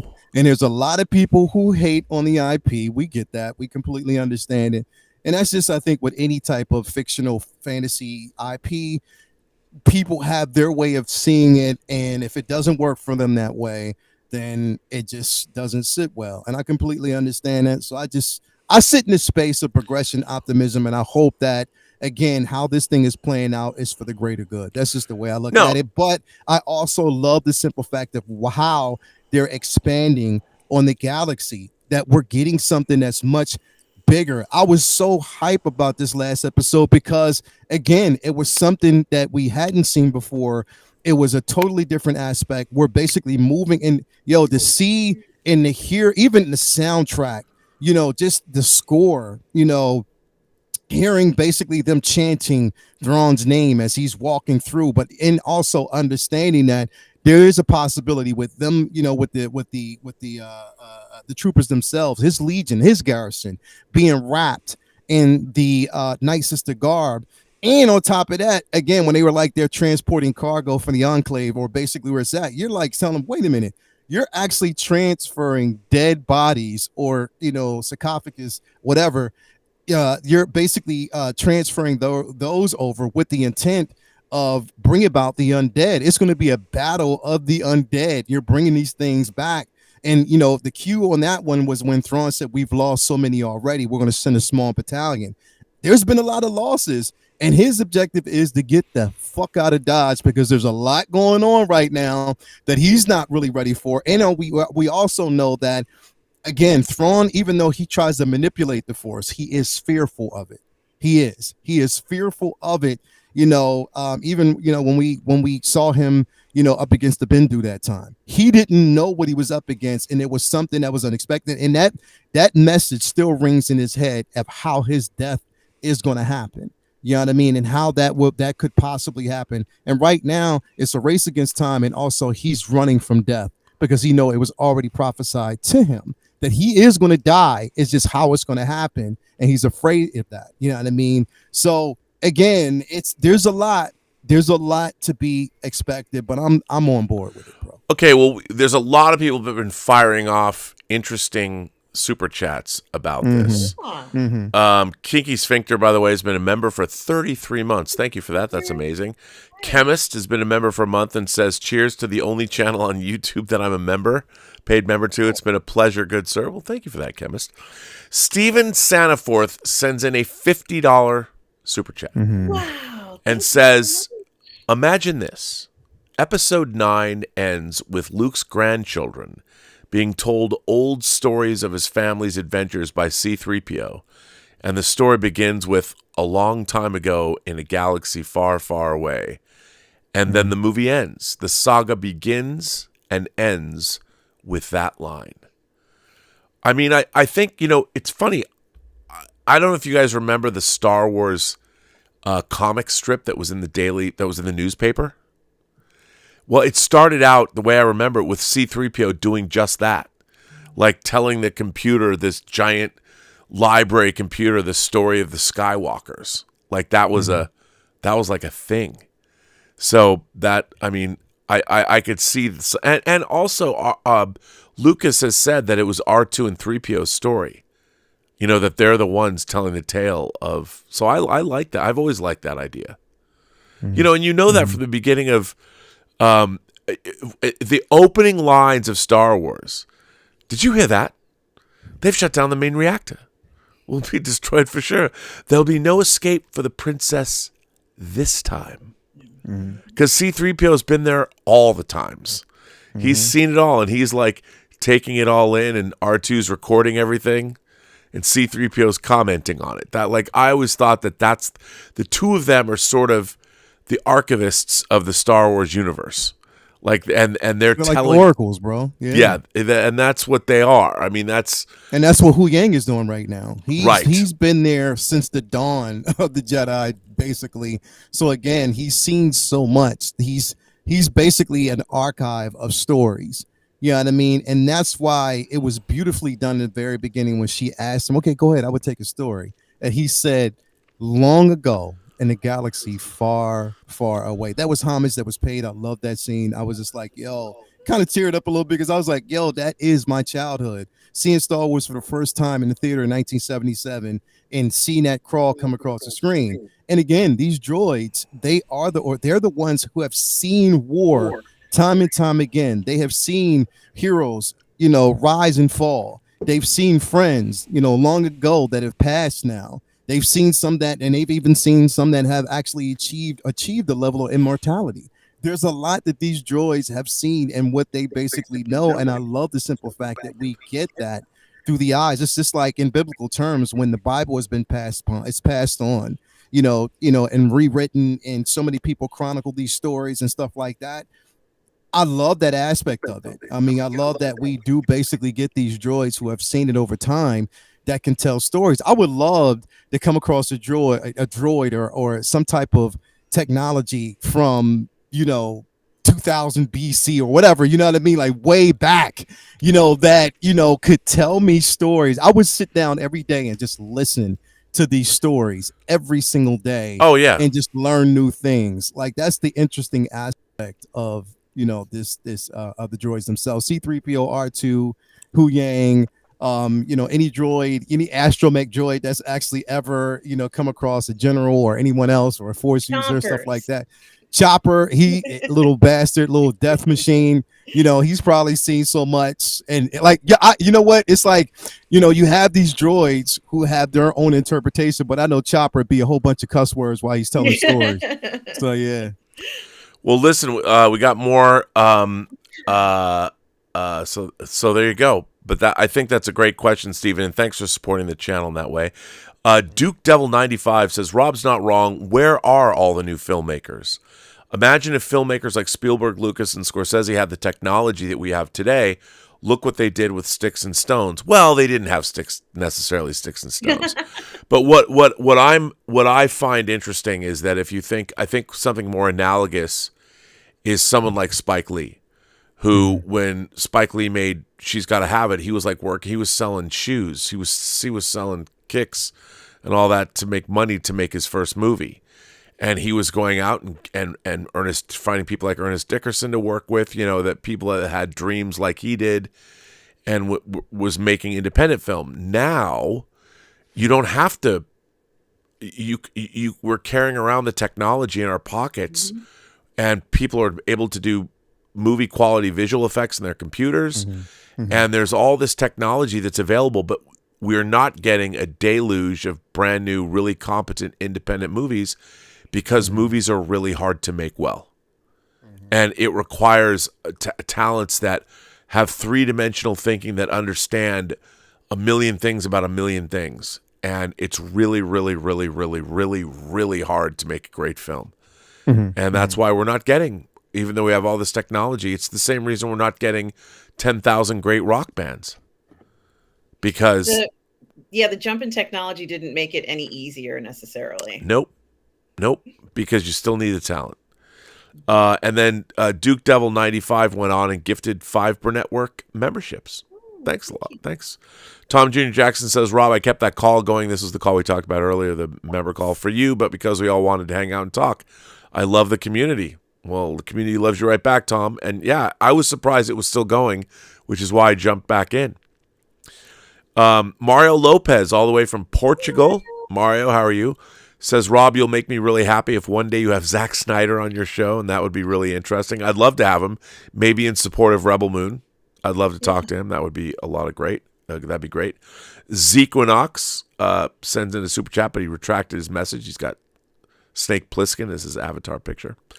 RRTNZ, who is not a fan of Ahsoka, says, Hail Rob and Lael. Ahsoka is just ugh for me. Rosario Dawson still displays the emotional range of a plank, made obvious when Big Ray shows up and shows us what real acting looks like, despite minuscule screen time. Well, Ray Stevenson, rest in peace, is amazing. And to me, I think here's the thing about when it comes to acting, and we first saw this in the prequel trilogy. Now we've got the volume and everything. It is really difficult for actors when they're acting in screen and they're acting with people that aren't there or the volume, it is really, really, really hard to be able to emote and be an actor the way they have taken the Star Wars films. Because, you know, in the original movies, like when they shot the Battle of Hoth, they were on a glacier in Norway. And in the original Star Wars, they had a full-size Millennium Falcon. And they were on giant sets at Pinewood. And so they were in environments that really helped them act. And now, since the prequels, they've been using a lot of green and blue screen. Now we've got the volume. So it's hard. It's hard for actors to emote. You know, and Ray is a guy that he's had a lot of, before he passed away, a lot of experience. So it's already hard to say the lines and to do that under makeup, but it's even harder because of the way the Star Wars sagas are made. So I've always, more than any other thing, I've always cut them a little bit more slack. Yeah, I mean, the way Gina stuff is Carano, written. Go ahead. I'm sorry. Gina Carano mentioned how much easier it was to film The Mandalorian, having, the way that I can't even remember the engine that they use, how much easier it was to act having that background and knowing that she could visually see what she was acting to and how important it was in her performance. And certainly she's had a fantastic performance as her character there. But I never forget how she talked about what a difference it made as an actress for her to be able to play that character, having that background, in opposed to just a green screen. So it makes a huge difference for the performers. Yeah, huge difference. Mm-hmm. And that's just something to remember. I mean, it's, this universe is already difficult. It's not exactly it's never been actor friendly. No, it hasn't. I don't go into Star Wars with the expectation that I'm going to get like an A+, an Academy Award. Now, mind you, it was demonstrated and has actually been demonstrated with Andor. I mean, because that is brilliantly written. I think the cast is carrying that show incredibly. I can't wait, till we get like season 2. But again, knowing from the way it was written and what George Lucas's original intent was. And you're talking about George Lucas, who is one person who is definitely anti-Hollywood, bro. Like, he wrote his stories outside the means of just being, he just loved good serial entertainment. And that's just basically where it was for him.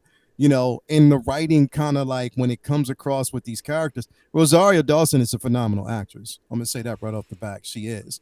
But when you're given the jargon and the way you're told to deliver the emotional beats, again, mind you, coming off of episode 5, again, we're seeing a different aspect of Ahsoka, but we only got a chance to see her like probably within the first 5 minutes of this last episode.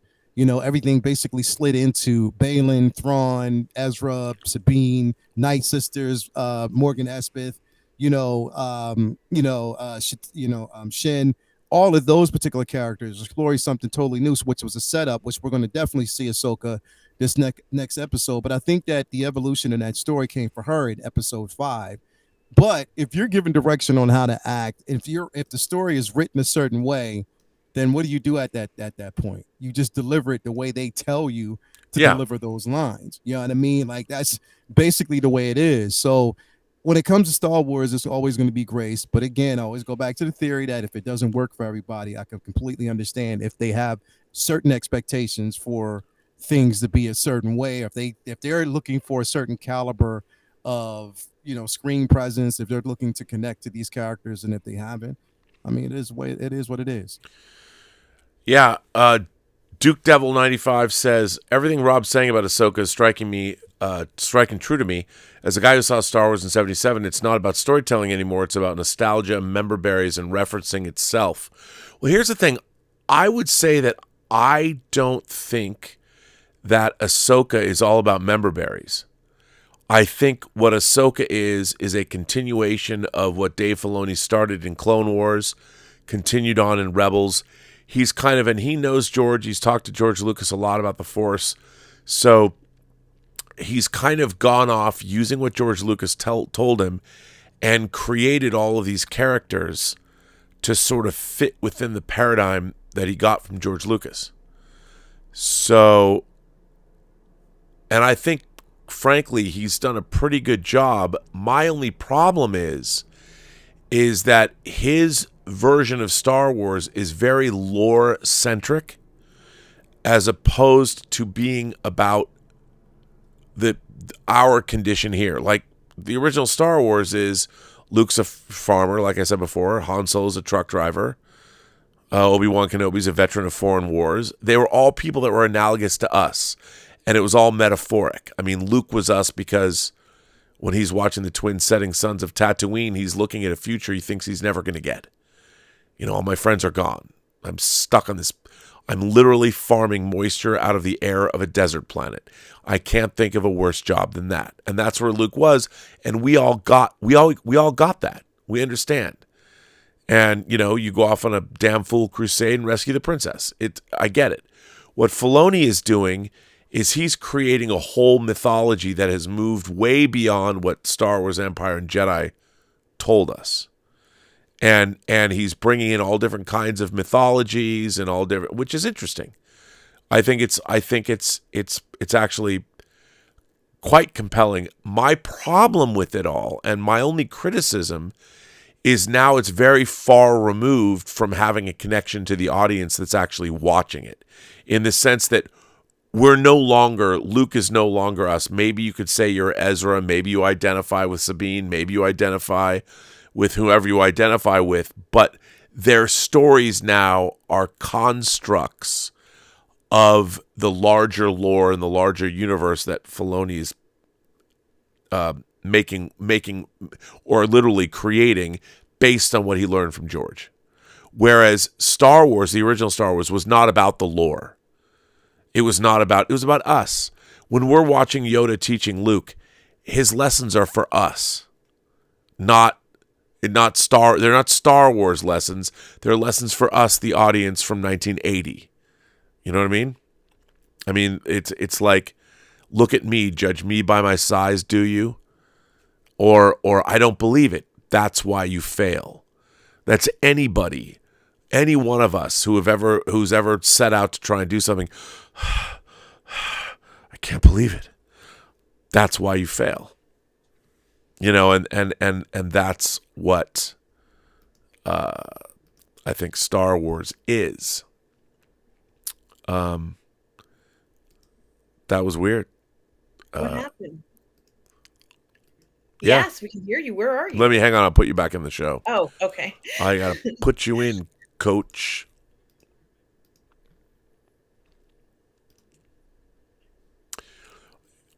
It wasn't me. YouTube. I didn't do it. Hold on. Let me put you back into the show, coach.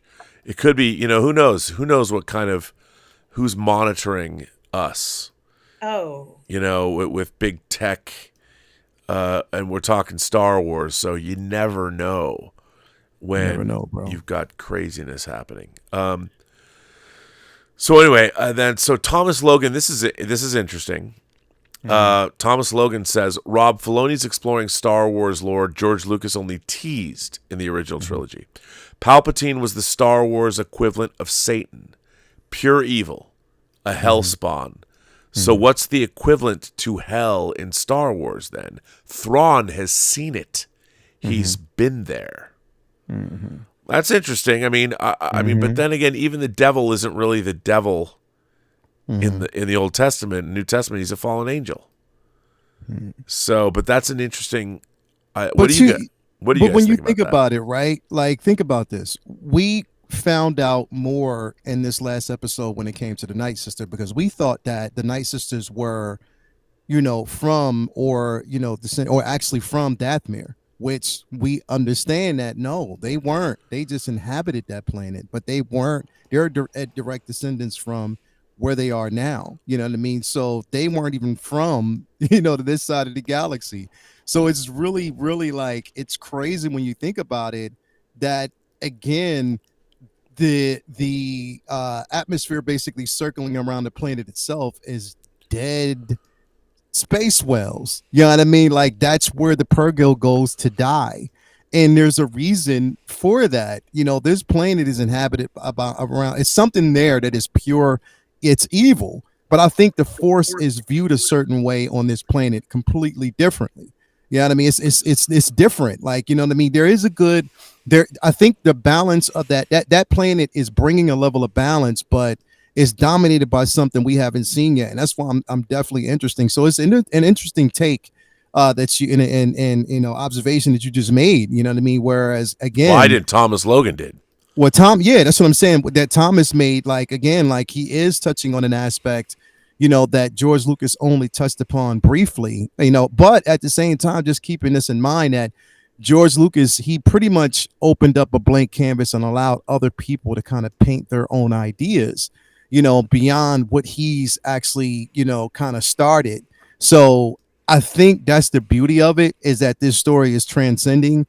It's carrying over into something that's completely different. And that's the only way for us to get that progression that we're looking for. And that's the only way for a story to continue, is for us to get something completely different. So that's why I'm excited about it. Well, Thomas Logan goes on to say, I don't know if a lot of people are going to get this, but he's making a Hellraiser reference, which I appreciate.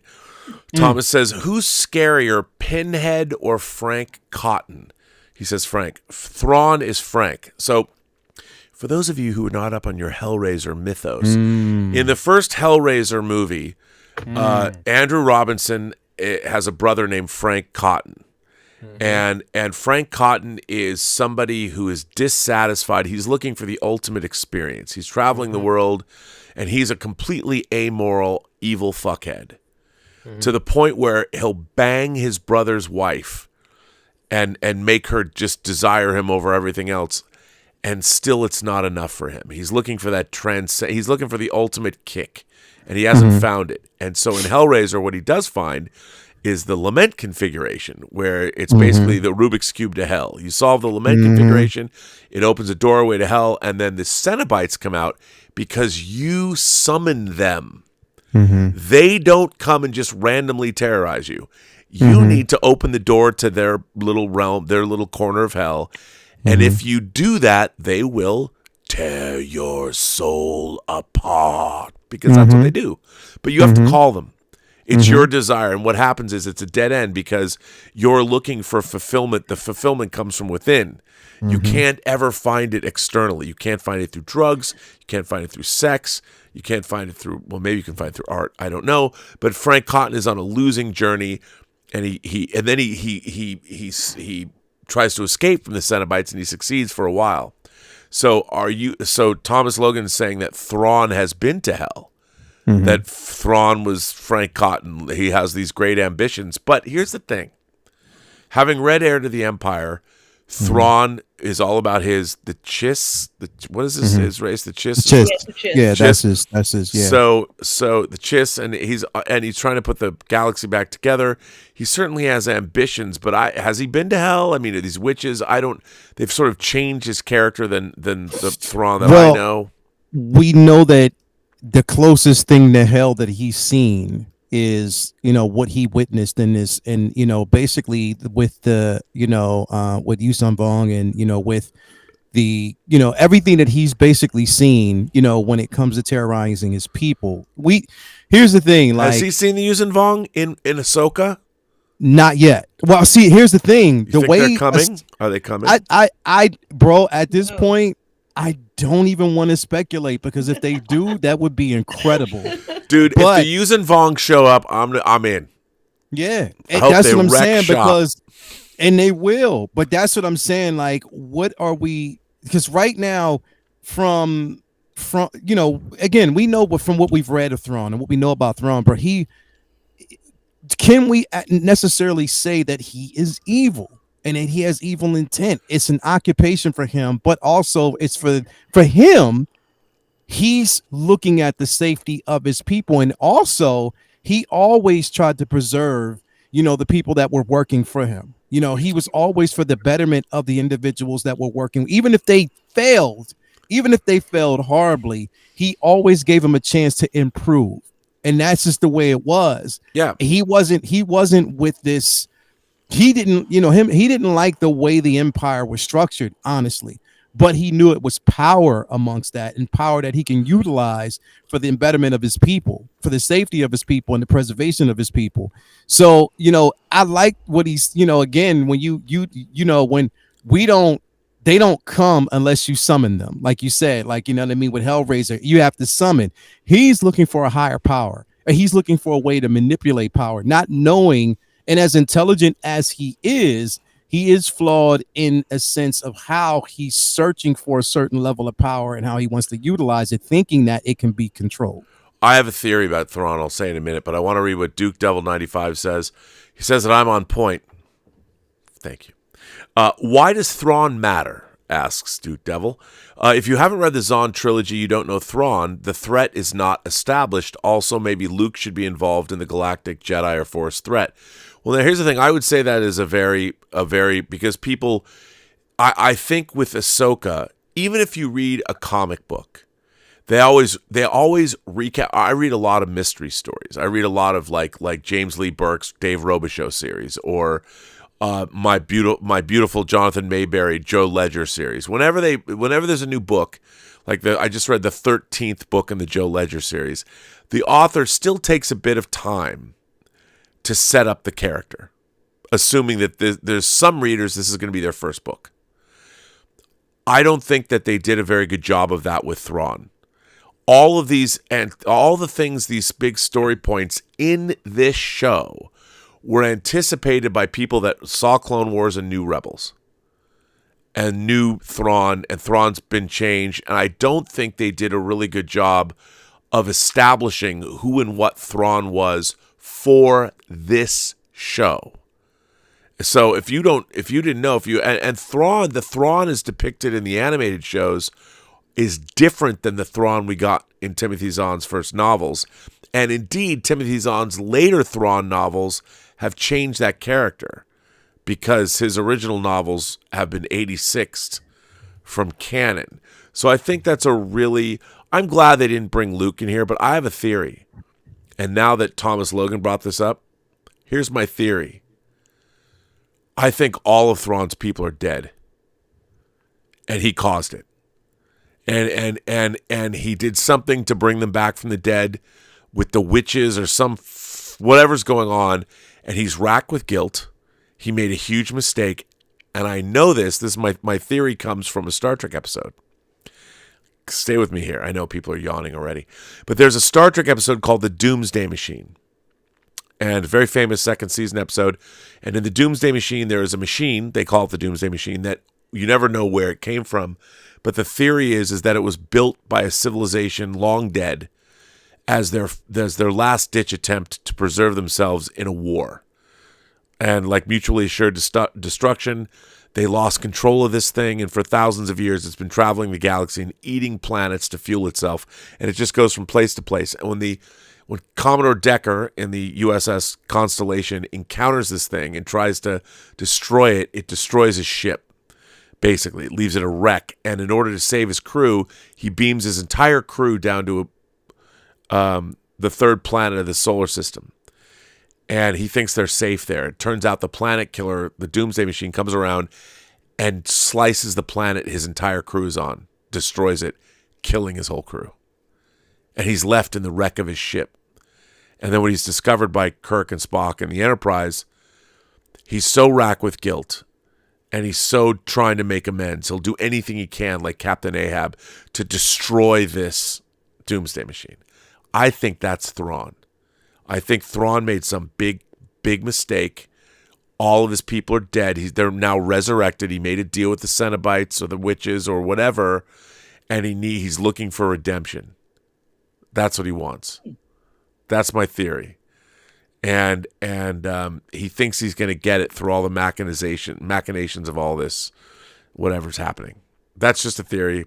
I don't know if it'll work. But what do you guys think? Am I wrong? Am I off base? I think it's interesting. I mean, is that why he was exiled from his from where he came from in the first place? Do we know why he was exiled originally? Because it must have been something pretty serious as to why he was exiled, right? So and why is he in another galaxy? Like, how'd he get there? What you mean as far as where they are now? Yeah. Why go there? I mean, Well, the rebels. It was everything happened from rebels. I know. The Purgil, who are the ones that actually transported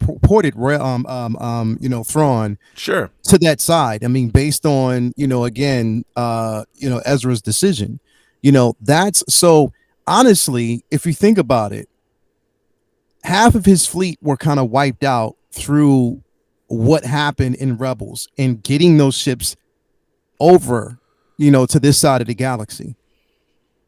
Was that particularly Thrawn's fault?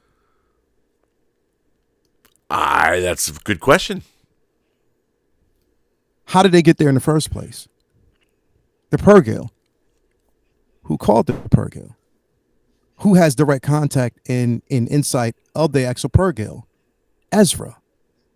Ezra was the one who made the conscious decision to transport everyone there to this side of the galaxy, not knowing what could be expected on that side, not knowing what they could run into. They were working with limited supplies. There's no way that they can actually, and again, didn't know that Ezra didn't know he's taking him to the Purgle graveyard either. No, the Chimera is completely damaged. You see that ship, it's kind of holding itself together through Night Sister magic. You know what I mean? Like, again, now, the ship is so they're working with limited level, like limited supplies. Like right now, it is survival of the. Even if you look at Thrawn's garb, there's tears around the neck. There's everything. So again, there was survival there. It's something there. It's just like, for instance, I use this as an example. For those who've actually seen the movie, you understand it. Prometheus. You're going to a planet you have no idea where you're going, looking for a power that you have no understanding of. And when you unlock it, it's starting to fuck shit up. Your entire daggone squadron is gone. It is gone, wiped out, right? So basically everyone is wiped out because, again, you're going over trying to tap into a power that you do not understand, thinking that you can control it. And that is the mistake that people make. That is a human condition. You can't control shit all the time. You cannot, even though he's not human. I'm just saying, like, again, I think his thirst for power, but power that he's trying to tame, develop, harness for the preservation of his people. Again, I'm just erring on the side of just waiting to see how this thing is going to play out, and then watching it from beginning to end and just piecing things together that I might have missed the first time, but it's just going to be interesting to see where Thrawn's going, in my opinion.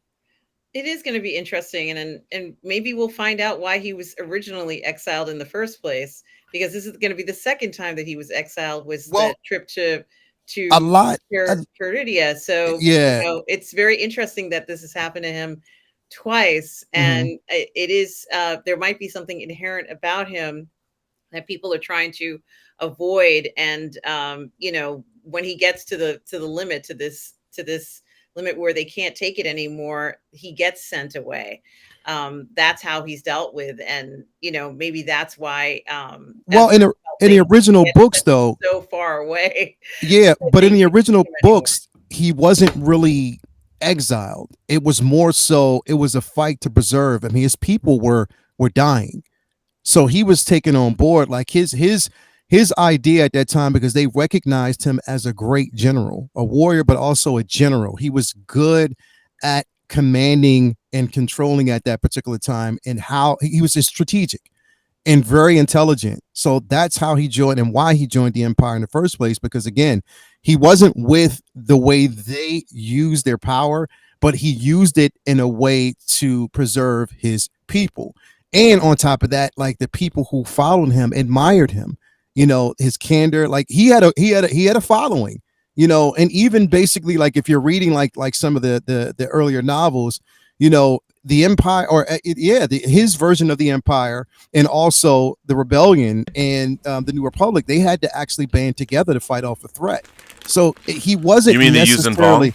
Yeah. So he wasn't necessarily exiled. It's just the simple fact that he was a faction, or he created his own faction of the Empire itself, away from what we knew. You know what I mean? Because it was like the hand for him. Like it decided his side of, like, his creation itself, and it was sustainable. And even the Republic admired that. They admired and they even struck a deal to leave him in the space You know what I mean? Of how he contained it. Like they just admired his way of seeing it. It's like the way we see things now, two different factions coming together to agree on something just for the embetterment, and it's for the betterment of the people itself.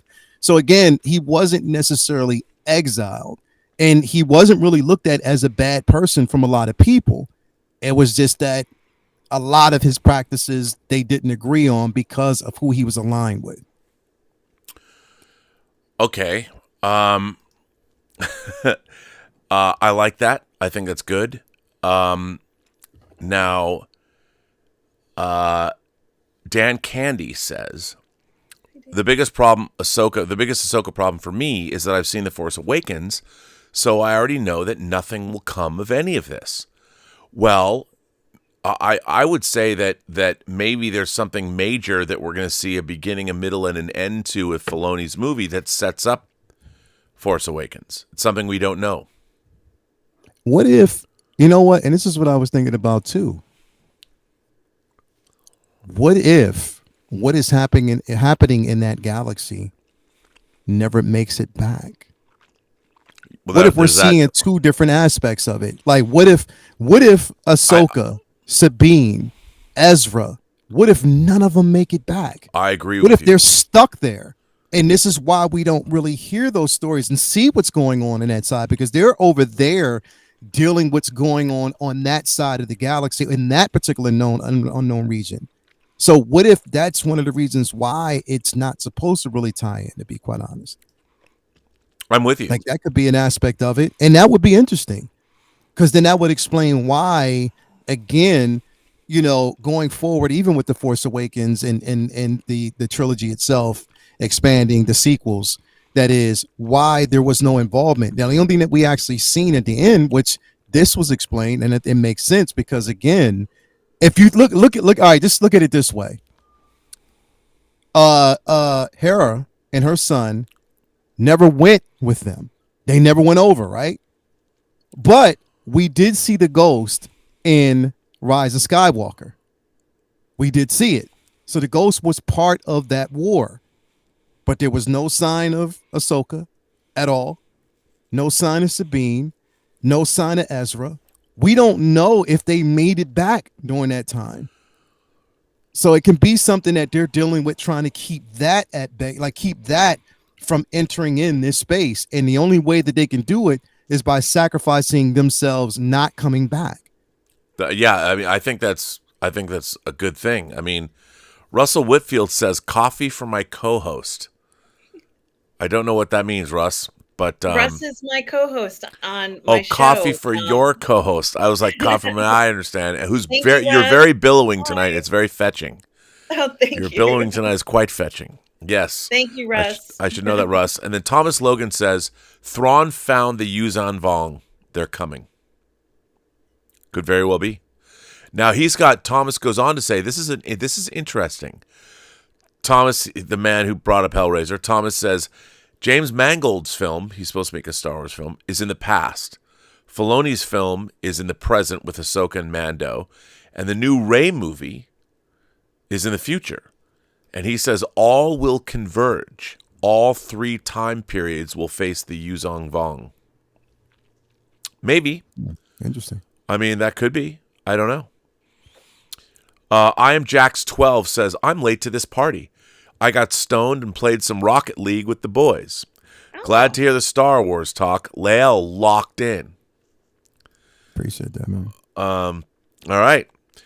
Charles Davis Aitken says, with a $40 super chat, says, Episode 5 did position Anakin in an Eisenhower Madeleine Albright position. That survival is the only option.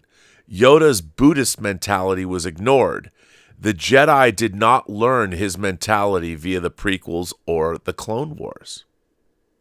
That's interesting. Mm-hmm. But I always thought that Yoda kind of was the go-to Jedi philosopher. But maybe that's interesting that they didn't know his mentality. I mean, to me, the Jedi are deeply flawed, which is interesting because episodes 4 and 5 and 6 portray the Jedi as being sort of all-knowing, and in a way, And even though you saw Kenobi, we didn't know this at the time, but Kenobi was lying to Luke the whole time.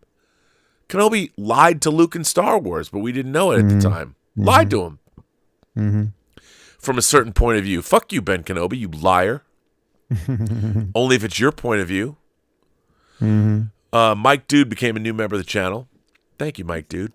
WraithX7 says, in part 19 of a recent VLAD TV interview, Fred Williamson, all right, and MJW revealed that black films do well overseas, but the overseas distributors underpay to require them.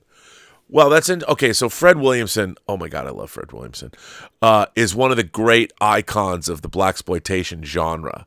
And I mean, we've got that Western that's coming out now, and then we've got Taylor Sheridan's doing the Bass Reeves show, right? The first black lawman, and that looks fucking badass. I don't think. I mean, look, America is a racist country. We've always been a racist country. We continue to be a racist country, and we'll find any excuse.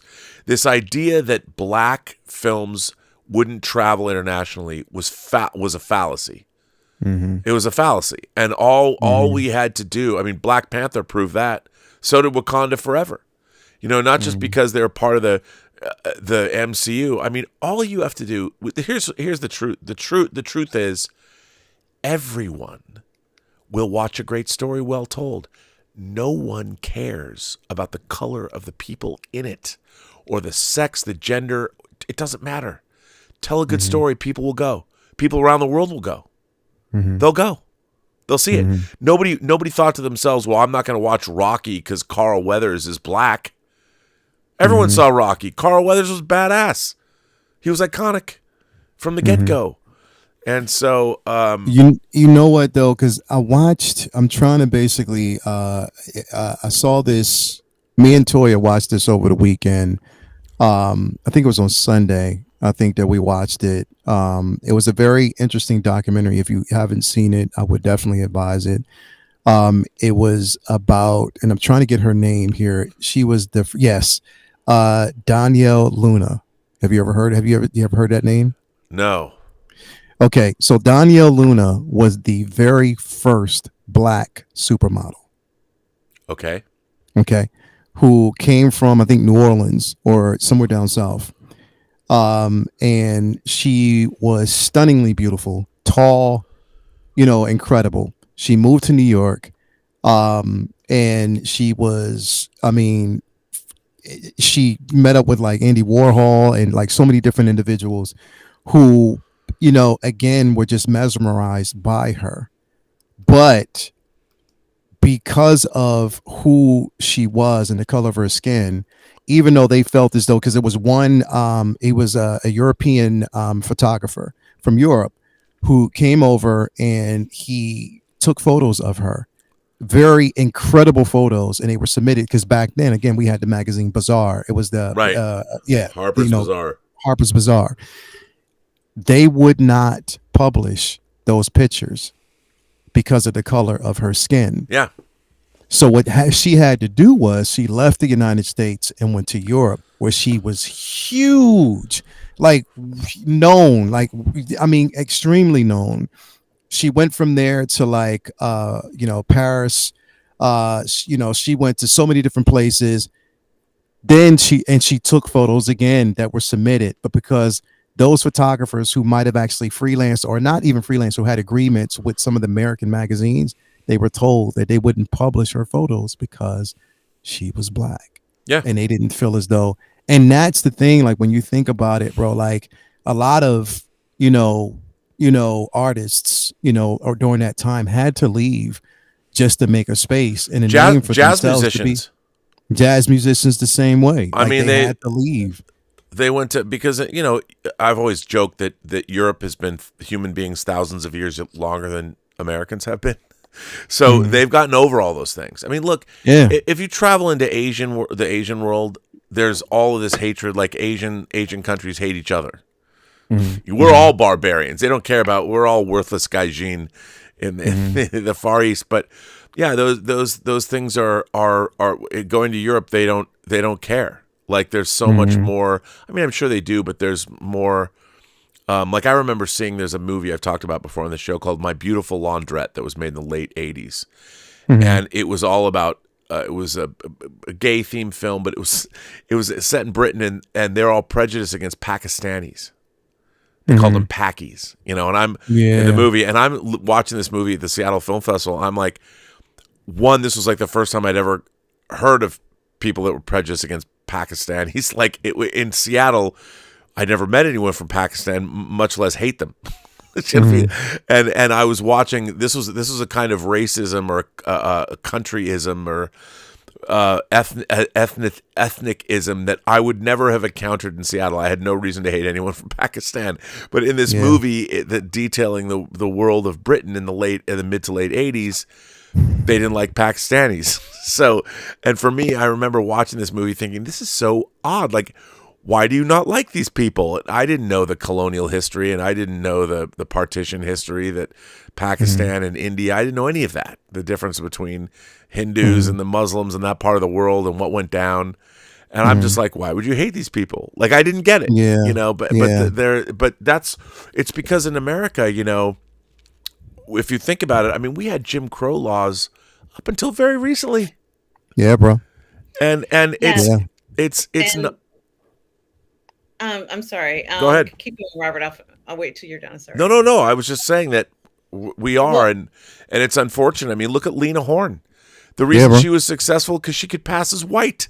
People didn't actually believe she was black. Yeah, and she definitely had fair skin. But when we talk about someone as popular back in the day as Hattie McDaniel, who couldn't even come out on stage to receive an award, the Academy Award. An Academy Award, who basically was not allowed to come out to receive her award and she had to watch it and witness everything from the kitchen.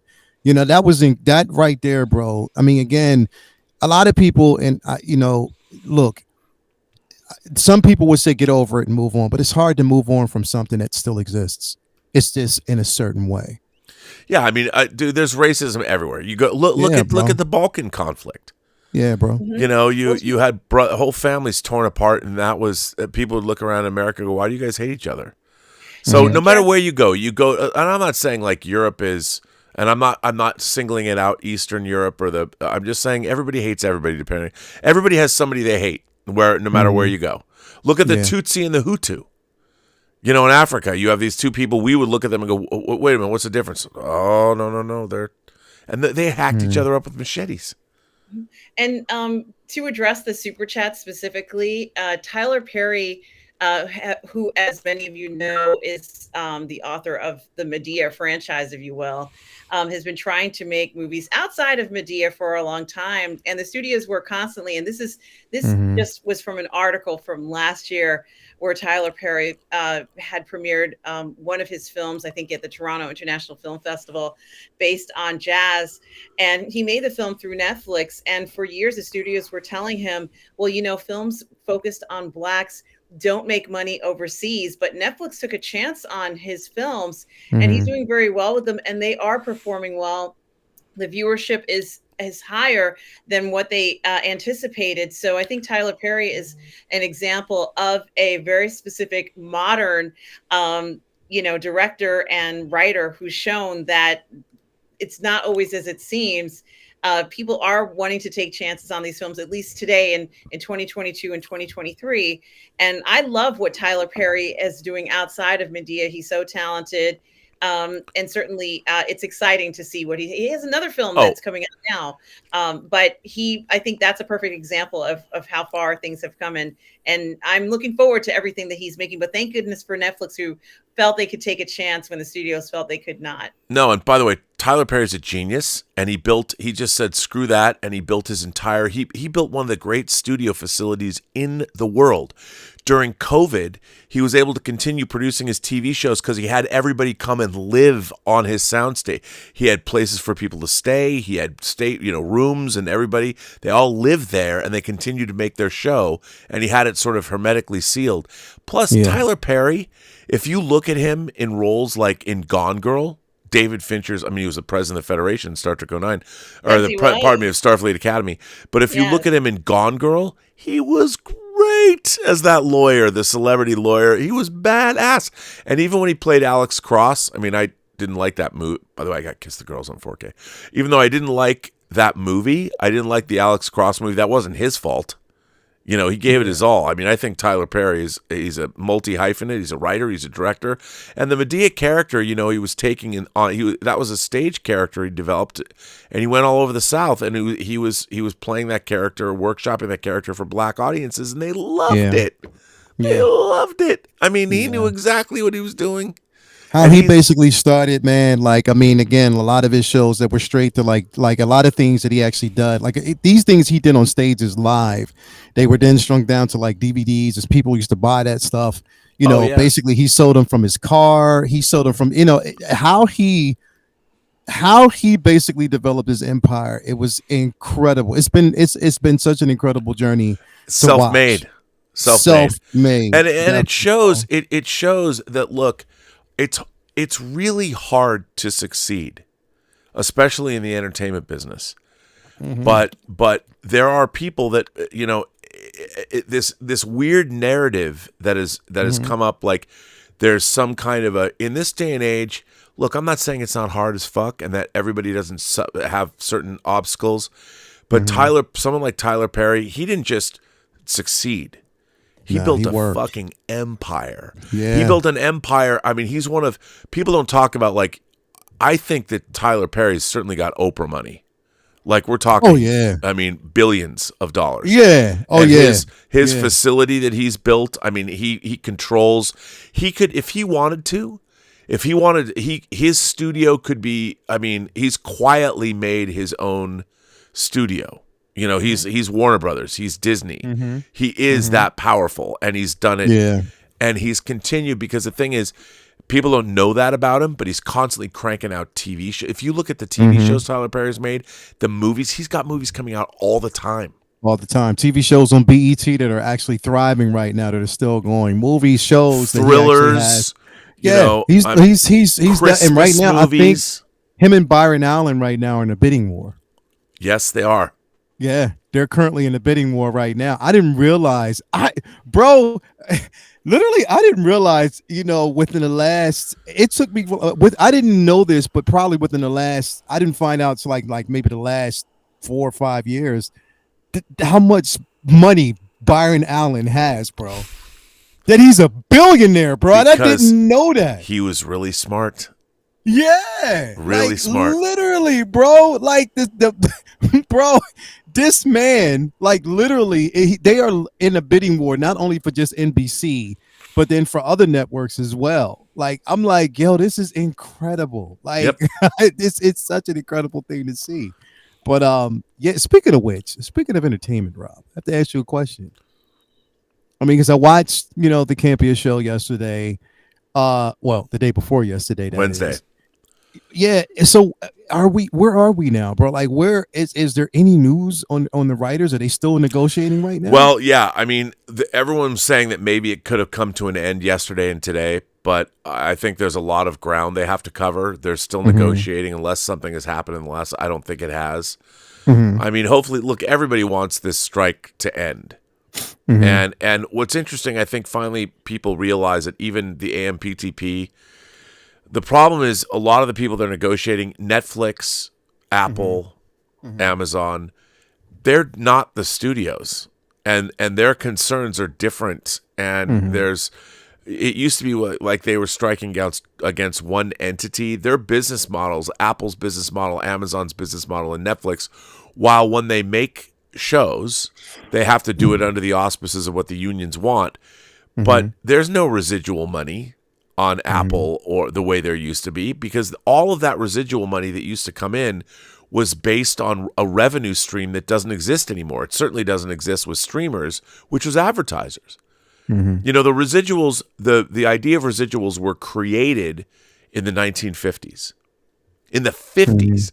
And the original idea was you got paid for 5 re-airings of your show. Well, they had no idea that there was going to be strip syndication back then. You know, where syndication, where when a show is done airing, that local like independent stations could then go and license that show and run it as programming on their local TV shows. That's why, like when I was growing up, our Channel 11 in Seattle would run The Brady Bunch and Gilligan's Island and The Partridge Family and My Three Sons and Leave It to Beaver. All these shows that were long finished. Some of them were, you know, already 20 years old in the 70s. And they would show them, and that's what I grew up watching. And they would get paid for those. You know, people would get paid for those. And now, I mean, we'll see. I'm hoping it ends, because I just want everybody to go back to work, because it's not good for anyone. So, but nothing yet. Nothing yet. Al Renshaw says, in Mando, when Grogu saw the whale, was that Ahsoka? Maybe that was she was on her way. Possibly, yeah. You never know. It could have been. It definitely could have been. It could, because I mean, I was watching Real Rock Stars the other day, and they were talking. He's trying to tie it in, so he basically he zoomed in on the episode or that season. Was it season 3 of Mando? Yeah, season 3 of Mando. He zoomed in at the very beginning. Yeah. First episode 1. He zoomed in and he saw a speck, you know, that was traveling through when they were actually when Grogu saw the Purrgil. On the other side, there was a speck which people thought at that time could have been, or you know what I mean. So it was they're trying to tie in both shows. I don't know how it's going to work, but that's it. I don't know. We'll see. We'll see what they say. Dr. Restitution says, I'm a young aspiring auteur, and your show has motivated me to expand my reading. God, I love hearing that. I've dove into Tennessee Williams. Wow, what a visual poet. Would love to talk about my scripts. Shall I send a letter? Yeah, send a letter. You know, I can't read your scripts. I don't have a release form, but send a letter in and talk about your scripts. I'll read it on the show. Right below here, postgeeksingularity.com is where you go to send letters, and look for it. It says if you want to contact us, send in a letter. It's free. I'll read it on the air. If it's a good letter, you got to make it a good letter. But yeah, do that. And thanks for supporting the channel. And Tennessee Williams, man, you know, Tennessee Williams plays. Some of those are hot. Al Renshaw says, what do you think Balin is looking for? Bendu or Wellspring priestesses are options. Bendu seems likely because he has connections to Kanan and Thrawn. Yeah. See, the Wellspring priestesses, that's definitely a theory. You know what? I even thought that, in my opinion, Balin is looking to, in a sense, and here's a theory. This is only a theory, that he is looking for a power to undo what has been done. And I think that a lot of his hatred, not hatred or dislike towards Ahsoka, is because of Anakin and what was caused and what he saw, how he basically, because he always harks back on him watching everything he knew burn. You know what I mean? And that's everything with the temple burning, with, you know, so again, there could be that thirst to find a power to kind of rewrite history.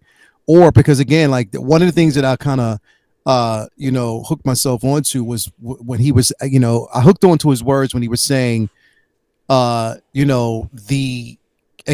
constant struggle between the light and dark, between the Jedi and the Sith, it just happens again and again and again. It's a recycle process. It's something that constantly happens. And we've seen this, you know what I mean? There's always a resurgence. When there's dark, there's always light to meet it. You know what I mean? That's just basically the way it is. It's always that struggle for balance. And through that balance, there's destruction.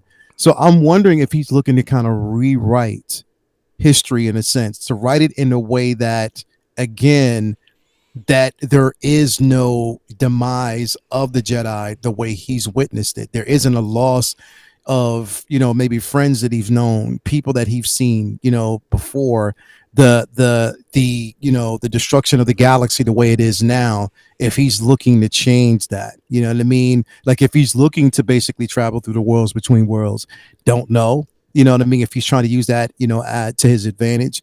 But again, these are all really dope theories just to kind of see where it goes. Because I think, like you said earlier, for me, and I said this before, even before the show started, the most interesting characters to me were Balin and Shen, their relationship, because what they're showing is the true relationship between a master and an apprentice. And I loved seeing that because, again, you can tell that he has, he's trying to protect his Padawan, but at the same time, there are things that she sees in him that he's unsure about. She sees that struggle. That's why she asked him, do you miss it? Like, do you basically miss the way the Jedi Order used to be? And he said it's the concept. He missed certain concepts of it. But he himself, I think he knew that it was fractured. And he's looking for a way to course correct, I think, in my opinion. Interesting. I like that. I'll go for that. Cyan Nigiri's been a member for 11 months. Thank you for Cyan for that. Hunter Becknell says, word up. Hi, Hunter. Tom Jr. Jackson says, look up Howie Mandel's YouTube channel and watch his interview with Byron Allen. It's brilliant. Byron Allen has led an amazing life. I loved his show. It's been a long time since he had it, but I used to like the Byron Allen show, and I used to watch that show a lot. I did too. I like that too. Thomas Logan says that Kevin Feige casts Giancarlo Esposito as Charles Xavier and Denzel Washington as Magneto, both Rwandan survivors of the Tutsi genocide. The MCU X-Men would equal gold. I don't know if I would buy that. I mean, I can understand. Here's the thing. The Tutsi, the Hutu and the Tutsi were like brother on brother. It was kind of like the Bosnian conflict and what happened in the Balkans, where you had so the thing is in X-Men, you have Magneto, who is a Holocaust survivor, and Xavier.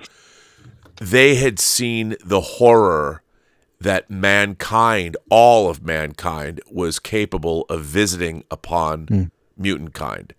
Whereas the Rwandan genocide, it was brother against brother. It was people that should have not been. I mean, it was not ethnic; it was tribal. I guess it was. You could say it was ethnic, but really, from the outside looking in, you're looking at. I would look at it as a white dude going, "Why were you guys killing each other?" And it was something I wouldn't understand. But I don't think it would necessarily work the same way as Xavier. I mean, you could say they're both survivors of that, but why would they hate the rest of the world? Unless you're going to bring in colonialism, and you could say that this was all precipitated by the exploitation of Africa that's going on still today. But I think it would bring too much of an ethnic struggle into it, where the mutant struggle is they're homo superior, and they Magneto's like, no, we're better, like. Mutants are better than you Homo sapiens. And so we're like, why don't we just get rid of them all? And Xavier's like, no. You can't get rid of Homo sapiens, even though we're Homo superior and we're mutants and we're better. We can't do that. And we have to allow live and let live. And Magneto's like, nah, let's just wipe them out so we can. And that's been their ongoing struggle. So it's back and forth, yeah. Yeah, I mean, Giancarlo Esposito is Charles Xavier and Denzel Washington is Magneto. I'm there for that. Bring it on. Give it to me, man. I mean, Denzel Washington would be a bat. I would love to see him in Magneto's costume. With the maroon or whatever you're gonna have with this black face and the Magneto helmet on. I mean, that would be badass. That'd be incredible. Be incredible. I just don't know about the Rwandan genocide. And I think racism is a good way to use that, because you can say, look, I think having two black men would be a little bit more literal, close to Malcolm X and Martin Luther King, but they would definitely have a beef and say, look at our entire civilization. I mean, we were the first people. We created the first civilizations on Earth, and it was all taken away from us. So they can have beef, but once they're mutants, I mean, how do you work that into the destruction of? I mean, I don't know. It's the tough part about that is it's like, how do you work that into the mutant gene, or just basically without it, because then the thing is, it's like you're looking at two, again, even though both situations kind of mirror each other in the aspect of the fear of the unknown, of something that you don't know, you fear, therefore you try to destroy it or control it. So, and this is basically just, again, with the genocide and what we have actually witnessed over years, but it's trying to, it's like, how would you separate the two without one taking up too much more attention than the other? You know what I mean? It's tough. Like, that is definitely tough. And we know, like, again, the hatred that it would receive, or people would receive, or we know would be there, because people would think it's following a certain narrative, or there's an agenda behind it. No, these are historical facts, things that basically took, plight and things that happened, but they're just using it as a platform to tell a story. And it would be a dope concept. It's just about how it would be received. How would people receive that? And how could you tell that story without taking away from a story that you're trying to really convey? You know what I mean? So that's the tough part about doing something like that. But what I want to see Giancarlo Esposito and Denzel, hell yeah, bro. Yeah, I would, bro, hell yes. I would love to basically see that. I would love to see Giancarlo as Magneto. I would, bro. I mean, because I think he could pull it off. He has the demeanor to do it. He has the space to play around. I think he would. I mean, I think he could. It just depends on what direction they're taking. So it's just like a matter of wait. Because right now, bro, Marvel's been real quiet. We know why right now, but it's been really, really quiet. So I just want to see what Kevin's cooking up, bro. Yeah, once everything is ready to go. The thing that I'm most fascinated, I've been rediscovering my X-Men omnibuses. Mm-hmm. And there's a few. I have older omnibuses, and they've reprinted them. They've done new pressings where they've added more stories and stuff in. Yeah. So I think I have now an omnibus form from Giant Size X-Men. Yeah. All the way up. I think I have to the end of Claremont's run and into the 300s. Yeah. So I think I've got a continuous run. And it's funny because there's a couple of things, like, for instance, so this is so geeky. These are the first Marvel hardcovers that they released. So this is before they have the omnibus format. So I've been rocking this for what, 15 years, 20 years or something? I don't even know when this came out. But this omnibus, bro, it's the precious form of actually going into. I'm telling you, bro. But here's the thing. Like, this is old school. This is before. Now the mutant. I was pissed because I've been reading the X-Men. I'm going back and I'm like, wait a minute. The Mutant Massacre omnibus is much bigger. It has all these other stories in it, but I don't have it. I didn't have it, and I'm like, this is not enough. And I realized that, well, there's a Mutant Massacre omnibus that's, thick. Yeah. And then, of course, there's the Fall of the Mutants omnibus, too. That's also thick. And then I was like, oh, and after that follows Inferno. And then I'm like, you've got there's two. There was Prelude to Inferno. I had that hardcover, which is right there, which you can't see. But, and then I realized, wait a minute, there's a new Prelude to Inferno omnibus. So I ordered, and then I realized, the Prelude to Inferno omnibus and then the Inferno omnibus is hugely expensive now, if you can find it. And so I'm like, well, fuck. And then I got pissed. And so I'm like, and I had to go get.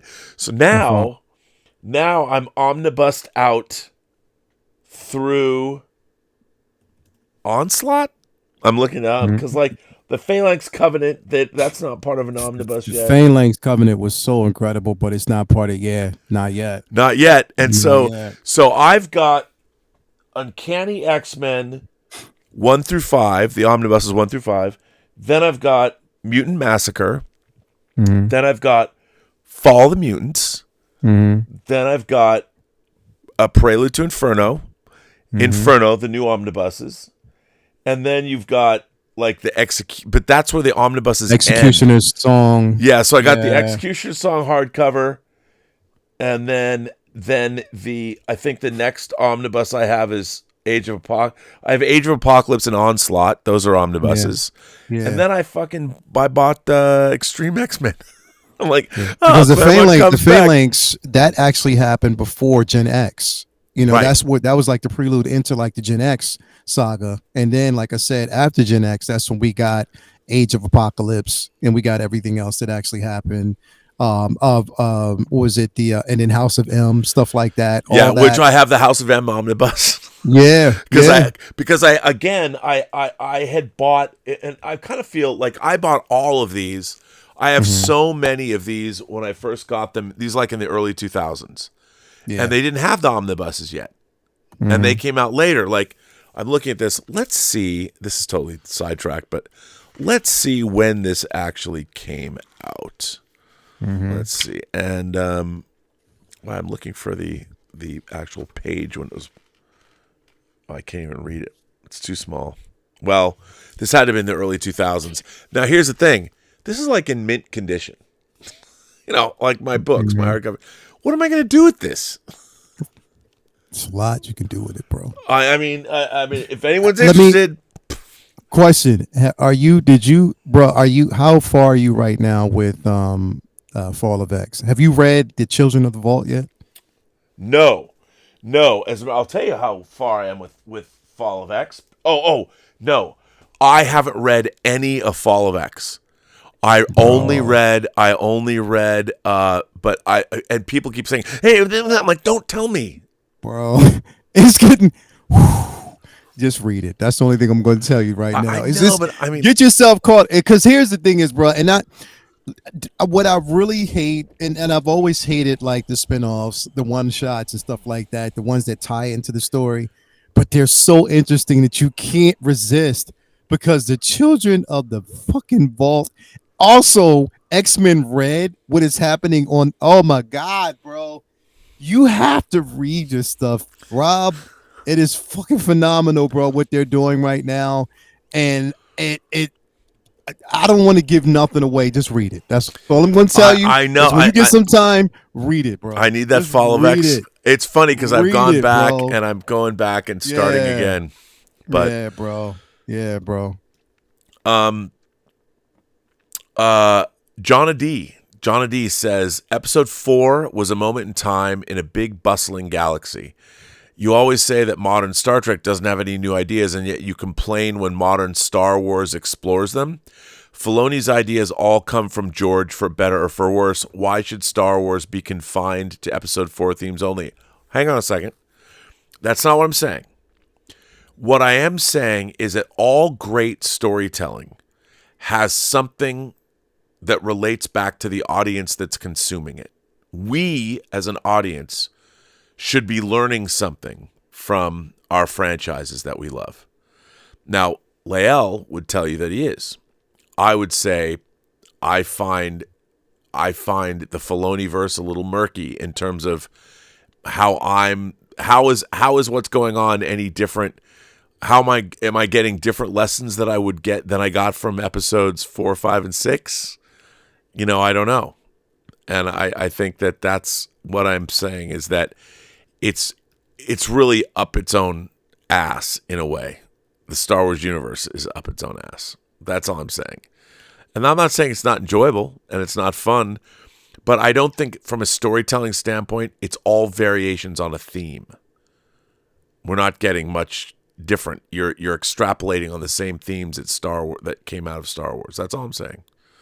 But I think like what's happening now though is because what Filoni is doing is he's expanding on the idea, expanding on the lore, and giving us a totally different aspect of it. But it's things that have been there, but things that we haven't seen. So he's expanding that's what I'm saying. Like it's weird because I see a lot, and lately this past week, there's a lot of people who have loved episode 6 and where they're going and the direction that they're going with it because they wanted to welcome in something extremely new, and it's the opportunity to experience that. So again, I love that Filoni is taking the blueprint and everything that he got from Lucas.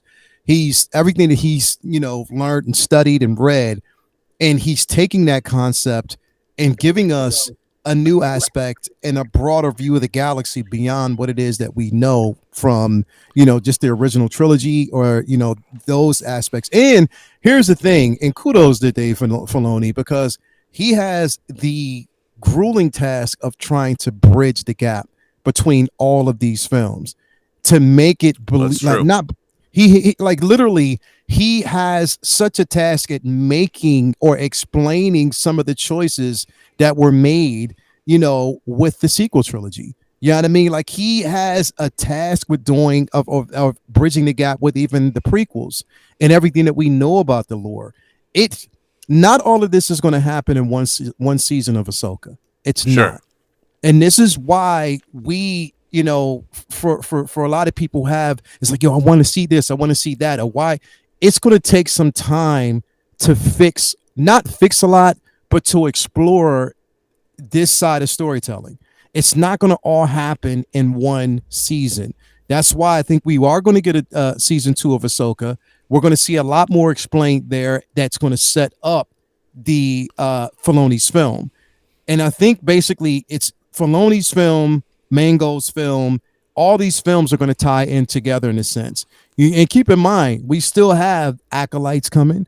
We still have Skeleton Crew that's coming. Is Acolyte coming though? It is. Yeah, it is. It's coming. No, it's Skeleton Crew too. That's coming. Yeah, so we have this stuff that's definitely coming. So again, it's, I love the expansion of the universe, but I also love that, from my point of view, is that, again, as much as I love the original trilogy, as much as I love the prequels, as much as I respect some of the aspects of the sequel trilogy, I love the expansion of the universe. And I had to kind of not disassociate myself, but respect what came before, because I was there, but also respect this new journey.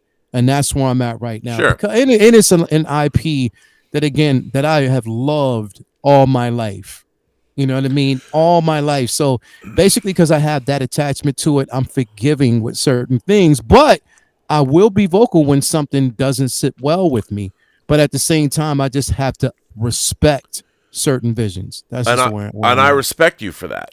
I think what for me, the reason I connected with Andor is that the idea of the Galactic Rebellion. And the thing about Andor is there's been rebellions throughout human history.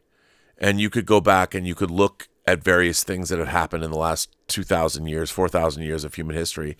And I thought Andor, it's a Star Wars show, but even if you took the Star Wars out of it, it still told a very compelling story about different factions.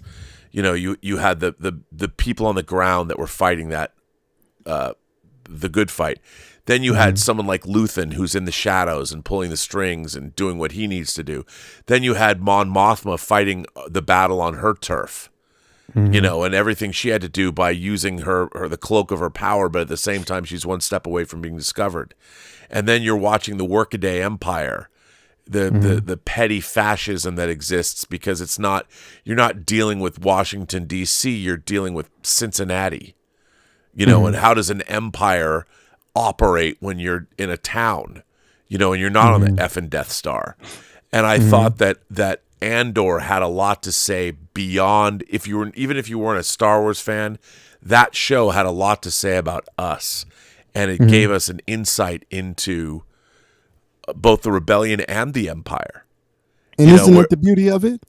I agree. That's one of the things that I thought. Now, what I want from Star Wars is and I will say this about Ahsoka, it is intelligent storytelling. Whereas I looked at Obi-Wan Kenobi, or the Kenobi miniseries, and I felt that really let me down. I was looking for a very thoughtful, very interesting story about a man. I mean, basically, Obi-Wan Kenobi had his faith torn away from him. And he had everybody, and I felt that the Kenobi show did not do what it promised to do, which was give us an examination of this man who had everything he believed in taken away from him. And I wanted to see that. How does that, because that as a human being, forget that it's Star Wars, but the character of Obi-Wan, because all of us could be that guy. You know, Yeah. all of us could be somebody that lost everything that we believed in an instant, or in the case of his case, in a long period of time. And he would be racked with both survivor's guilt, and then he would be racked with the guilt that he didn't do enough, that he might have caused what happened. And they didn't. That wasn't what that series was about. And it was such a missed opportunity, bro, that I felt with that show, because again, like you touched on, racked with guilt, the loss of a brother, the decisions that he definitely made, an entire order that was decimated, him basically being on his own, task with watching over a child that potentially could change the future, at the same time divorcing yourself against, away from the Jedi Order, or the power that you've recognized because of that guilt, and really falling into like a really darker side of yourself. In disbelief. There was so much opportunity to really tell a compelling story of this character and really discover that character that was just kind of ripped away. The expectation for a legacy character is, again, for that character was to tell something extremely big. My biggest, again, drawback is like, why are we getting such compelling storytelling with like this particular franchise such as Ahsoka, but we didn't get that same respect for Obi-Wan. You know what I mean? And they did things. And they didn't. We partly didn't get that same respect for Book of Boba Fett. No, you know what I mean? Because again, there was a missed opportunity to tell us a compelling story of that character. You completely neutered him and stripped what we knew about that character away. And I thought that it was a missed opportunity. Even though I give a certain level of respect, I'm just like, I respect the vision of a writer, director, but at the same time, I'm just like, there was so much you could have done that you didn't do. Well, I would even say that using Anakin and Vader and Obi-Wan Kenobi was a betrayal of the Kenobi character. We should have been, whereas Anakin and Ahsoka makes perfect sense, and I think was used way better. Hayden Christensen had a much better, more contribution to make, and in that more show. Scenes too, more dialogue that we actually got from Ahsoka than we got from, Obi-Wan. Well, and this and idea the thing that, is, it was tug of war. Like you didn't get, I didn't. Here's the thing: is I got like little hints of emotion between them, but not the connection that I really, really wanted to see. Because it should have been more of a connection. It should have been more of an emotional struggle between both of them, and we didn't get as much as we should. And again, I thought it was a missed opportunity. I enjoyed certain aspects of it, but it was a missed opportunity. And again, when there's a great Kenobi book, and they could have done that. That should have been their template. Kenobi was now a true Ronin, a masterless samurai, wandering, full of guilt or whatever. But anyway, I don't want a Monday morning quarterback, We all, but it's and plus it's time for you guys to go, but hang on, there's a few more.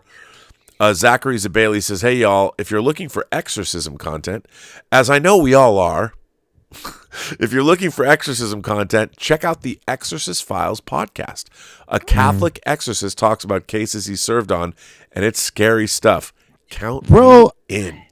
I put that post up the other day, like 2 weeks ago. I was like, yo, why is it that most horror films are centered around Catholicism, bro? Like, it's crazy. Like, they're the only people that can save us. The Jews don't believe. We can't help you. You got to get a priest. Bro. But if you think about it, exorcism, vampires, got to have that cross. You got to have that faith. And I think that that's one of the, like, obviously I was raised Jewish, and I was always kind of bummed out. I'm like, my best friend growing up was Catholic, and I'd go to Catholic church, and I identified. I'm like, this is where I want to be when the apocalypse happens. I want to be in this church. When I was in synagogue, I'm like, this is not going to help me. I'm not gonna. I would joke with my dad. I'm like, Dad, how do I have to be a Jew? What about the end of the world? What's gonna happen then? Yeah. I'm like, we're just gonna manage the apocalypse. They're gonna go to heaven. But no, I the thing is, I like that though. I mean, I like the Catholicism, the ritual nature of it all. And one of the Exorcist is my favorite horror movie of all time. Yeah. Because it's really about what does it mean to have faith. Again, Damien Karras is like what Obi-Wan should have been. His mother died alone. He's a priest. He loses his faith in God. He's no longer a believer. He's racked with guilt. And it is only in confronting a manifestation of the Antichrist, the devil, Old Scratch himself, and he's able at the end to find his faith again, true faith. And is, come into me. And he literally, and he gets, whether it's Pazuzu or the devil himself, he jumps out that window and sacrifices himself and saves the soul of an innocent. So even though The Exorcist is my favorite horror movie, I find it to be quite uplifting. Power of Faith. It's still my favorite horror movie of all time, though. And I do not have the 4K disc because I'm waiting to get my British version. Everyone's asking me. We got two more. So Sean Hoover says, thoughts on the George R. R. Martin suit against Chat GPT. I'm going to get into that. I'm going to do a whole Robservations about that. But so for those of you who don't know, George R. R. Martin and a group of other authors are suing OpenAI because Chat GPT goes and scrubs. It takes everything that's already written and plagiarizes it and jams it all together. So these are going to be interesting to see. I think he's right to do it. I mean, hell yeah, he is. Hell yeah, he is. And we'll see where it goes. I'll get behind that. Yep. Fuck yeah, he is. And I'm sorry. I'm for that. I'm definitely all in for that. Lorraine and I are going to be talking about that on Monday as well. It's certainly something that needs to be addressed, and I'm happy that they're doing this. Hell yeah! I hope that this continues, especially with incredibly well-known and popular works that everybody loves. And then to go ahead and take that and claim it as an original work under AI is just, it's not true. It's not true at all. I'm really happy. In part of the suit, they talk about how that the AI was trained to use specific elements in their work. And I believe that to be true. I do too. And now our final chat. This is a good one. Prince Thrawn Marcellus Maximus says, hello, Midnight Musings. If Taylor Swift made a Purple Rain-esque type of film, who would be her love interest and who would be the antagonist or villain? First of all, now I want Taylor Swift's Purple Rain in my life, just so you know, because she never meant to cause me any sorrow. And I wonder what her version of Darling Nikki would be. Yeah, it would be great to see a cover album. So what Taylor Swift, Purple Rain-esque type of film? I mean, the thing about Purple Rain is it's kind of it's not really Prince's life, it's kind of Prince's life. And I think it's all about remaining true. I love Purple Rain. I saw it like 6 times when it came out in the theater. And I became a huge Prince fan with 1999, not because of Delirious or Little Red Corvette, but because of All the Critics Love You in New York, Lady Cab Driver, DMSR, Let's Pretend We're Married. It was side 1 of 1999 was great, but it was sides 2, 3, and 4 that sold me, and then I became a devotee of Prince. But I think what would be interesting about a Taylor Swift movie was Purple Rain was really all about the integrity of his art. At the end of the day, that's what Prince was all about. He wasn't going to sell out. He wanted to play his own stuff. And he recognized when Wendy and Lisa gave him the tape for Purple Rain, and they thought, you're just going to drop it on the ground and roll over it on your bike, And when at the end of that movie, when he finally plays Purple Rain, that's Wendy and Lisa's song, and he recognizes their greatness. And he's so in his own head and finally gets out of it and realizes, the importance of the revolution. Yeah. So I think that Brown Mark and Dr. Fink and the whole band. I think though that who would be Taylor Swift's antagonist? The real question is, Morris Day represented, and the Time represented the establishment. They're going to play whatever the club owners wanted them to play, so the audiences could be entertained and they could sell drinks and all that. And but Prince was, remained true to his art. So I don't know. Who do you get? First of all, I would never want to cast somebody opposite Taylor Swift. Pete Davidson. I'd want Kendrick Lamar.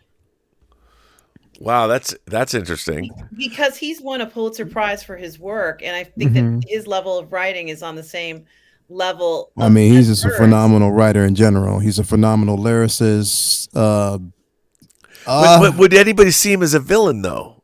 Well, it could be that they have some issue, and it wouldn't be. He's not evil. They just can't resolve their artistic choices. By the way, there we go. 4K baby, 4K. Who's the master? Because both of them are so concentrated on the meaning in their lyrics, which is true. They love the meaning in their music. And so if it'd be like the way we were, where one person is focusing on what they think is important, the other spouse thinks it's not important, and then that creates conflict. I think Kendrick Lamar would be the Obi-Wan Kenobi. He would be the person, he would be on Taylor Swift's side. Okay. And the thing about the villain, she's had the villain in her own life, Scooter Libby, you know, who took her masters and stuff, and wanted her to sell out, and that was, but you could make instead of Scooter Libby, make it another musician that bought her masters or took her rights, and that would be the thing. She's fighting for her.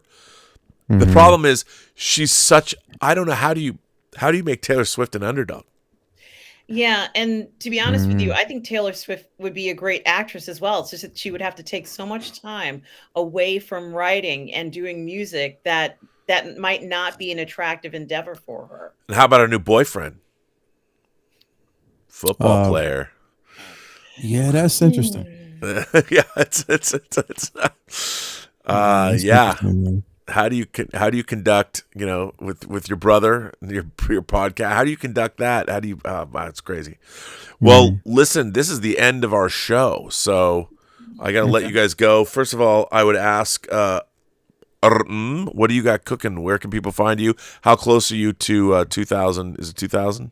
Yeah, I'm so far away. I have 1,410 subscribers, so I really could use more subscribers on Positive Fandom. And of course, I do my Sunday brunch show on Sundays at 10:30 a.m. Eastern Standard Time, where we do all the parlay in the fandom. And I'm also doing watch parties with Darth Plato. Last week we did Hamburger Hill. Actually, yeah, it was Thursday we did Hamburger Hill. It was extraordinary, kind of watching it 20-something years after the first time I'd seen it, and I really love that film. And we're going to continue those historical films that are so important to acknowledge reviewing, as well as we have, hopefully Napoleon coming up. We have SEAL Team 6. We're going to be reviewing a lot of, cinema and television out there, and certainly continuing that. But also here on the Burnettwork, Robert, going to continue with PGS reviews. I just did an Ahsoka review with Catherine Cook today, as well as a Wheel of Time review with Stubble McShave. But continuing on, it's going to be we're going to be doing the second part of the TCM Friedkin dedication, where we will be doing a live watch party of The Exorcist. So I hope you all do join us for that. This is such a great community, the PGS. But you can also find me on the 1/6 Scale Man Network for Uncivilized Scoundrels, sometimes El Profesoro channel as well, talking about Star Wars, and on Lorena Creole's channel, where we do our Toxic Male Appreciation. So, and don't forget, on Mondays we also have Ladies of the PGS here on the Burnettwork, where we are going to be actually focusing on the AI topic as well. It's just so wonderful. I appreciate all of you. And Tom, we are all good people. And whoever else is moderating, I can't remember whether it's Laura Toth or Beam, who might be in the chat right now. But thank you, everybody. Such a wonderful discussion tonight. Always such a pleasure to be here. Yeah, this is good, you guys. Great show. See, we can disagree. We can have fun. We're not at each other's throats. We don't have to be disrespectful. Hell yeah. It's good. So, Lael, the 1/6 Scale Man, where can people find you? What's going on your channel?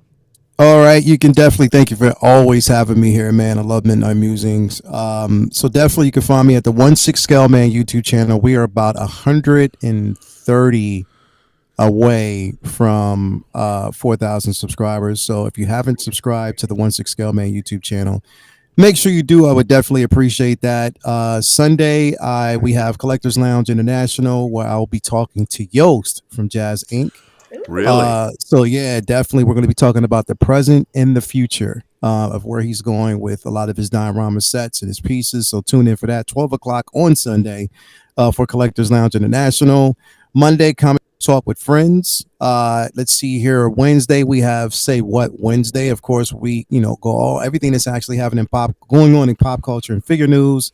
Uncivilized Scoundrels next Thursday, and Figure Flicks Friday, every Friday, where you get a chance to basically see some incredible figure photography. So definitely stay tuned for that. Just again, continue to support the content. We got a lot of stuff coming, a lot of stuff we're working on. So thank you very much. And Lael also has for the month of October, Lael? Sorry, for September. Yes. The fundraiser for this wonderful fundraiser that he's doing. He does every year on his channel. Guys, go ahead. Every Halloween initiative, that you support, that you send in, super chat, whatever, to the channel goes directly for the kids who are getting their Halloween costumes. Yep. And it is such a wonderful thing. Make sure you go send in whatever you can to support that, so the children can enjoy the Halloween event. Yeah, definitely. It's the Halloween initiative we do every year, all super chats, every proceed. So basically for the next 3 months, we're doing basically an initiative. It starts with Halloween initiative, Thanksgiving initiative, and ends with the Christmas initiative, where all super chats, all proceeds that we get goes towards Halloween. I partnered with Stilton Elementary and also Salvation Army and within the neighborhood to make sure kids can acquire costumes and celebrate Halloween like they should, without parents who are struggling, and, can't really acquire costumes for their kids. We do that. And we have Thanksgiving initiative where we basically donate towards making sure that families are fed during the Thanksgiving season. And then we round it off with the Christmas initiative where we buy toys for kids and, gifts for families who can't really afford to do things. So again, it's something that we do each and every year. So definitely appreciate all donations and people who, want to be a part of it. So thank you for bringing it up. That's good. Look at that. Can you feel the love tonight? You can hear. Yeah. Right here. Definitely, man. Definitely. Well, kids, I will let you guys go. Thanks for being here, and we'll be back next week. I didn't even ask you, Lael, do you think So Toys is ever going to have another release? Well, they basically just teased a couple of releases. I know. What was it, Mr. Freeze, Mr. and then Freeze. also what was it? And he's on the chair. Yeah, on the chair. So there's a lot coming. So I don't know. We'll see. It's good. It looks good. It looks really, really good. It looks really freeze good. war because it's So Toys, Mars Toys, and I forget the other one the other company who's dropping as well. So there's a war. There's 3 of them dropping. Put it that way. And I'm so glad that they have these third-party companies just to give us, because sometimes they do make figures that you haven't seen for a while or that you wouldn't normally see. I really love that. It's wonderful that they exist. By the way, I got my Matt Damon from The Martian. I love that figure. Bro, it's a popular figure right now from a lot of people because I see pictures of it. Even Figure Flex Friday, we see it every weekend. Every Friday. I'm going to put him with my Wandering Earth astronaut figures. It's such a great figure, and it's really the engineering's really interesting. The backpack's magnetized with the batteries in it. So when you put the batteries together and you've had the helmet plugged in, you got these great LED lights in the helmet. It's really, really good. Yeah, bro. Definitely. It's dope. All right. Well, all right then, kids. I will let you go. Have a good evening. Thanks. Have a nice weekend, everybody. See you later. All right. And there we go, ladies and gentlemen, boys and girls, gentle beings, kind souls, however you identify across these 28 known galaxies. Look, I've got to fix that shelf. I'm doing a little rearranging. I don't think it's going to be rando time tonight. I keep saying I'm going to do more rando time when I let people come on. I haven't done that in a while. I'm working on these projects that I'll talk more about, but I've got a pretty big project that I've been working on that I can't wait to share with you. It's going to be very interesting. If it goes down the way I want it to go down, it's just in a couple weeks. I'm going to Portland to shoot for a week, shooting Crisis Medicine on October 17th. We're doing airline disasters this time, which is going to be fun. White Devils is the movie that we're working on. We're in post on that, finishing that up. It's in the sound mix right now. The stuff that I shot 2 weeks ago is being cut in. Tango Shalom's opening in Germany, and then this new project that's going to be very exciting for, I think, a lot of people, which you'll know about hopefully the first week of October. And if you can, go over to Kickstarter and support The Eagle Has Landed, the Space 1990. I don't have any full disclosure other than wanting to see the movie done. I'm a huge fan of Jeffrey Morris. I just want to see the movie get funded and get made because I want a copy. So if you can, go support The Eagle Has Landed documentary. If you like Space 1999, go do that because they need that support. And on that note, I want to thank Tom Jr. Jackson for being a great moderator. So Tom, you are a goof person, but you're also a serious, sweet person too. I hope no one gave you shit tonight. Do we have to spank anybody? I want to thank the rest of the PGS. I want to thank all of you for generously supporting this channel via super chats and tips and memberships. Now, I thought we were going to have a membership call tomorrow. I haven't heard from Roberto Suarez. Maybe I'll just do it anyway. So plan on it. I'll figure it out. I'll see if my Zoom. I don't have the academic Zoom. I don't know if my Zoom will let a bunch of people, and that's why Roberto does it, because we do it through his job. So I don't know if I have. If I do, I'll just make it happen. But yeah. And on that note, come visit me back tomorrow. We're going to do Let's Get Physical Media on Sunday. You already saw that I have Show Enough, the Shogun. Who would have thought we live in a time when not only can you have Barry Gordy's The Last Dragon in 4K, but it would come in a steelbook. That's crazy. Crazy. Show enough. And on that note, remember, every person you meet has a story to tell that you have yet to hear. And all you have to do is listen. And with that, I would say to all of you, have a better night.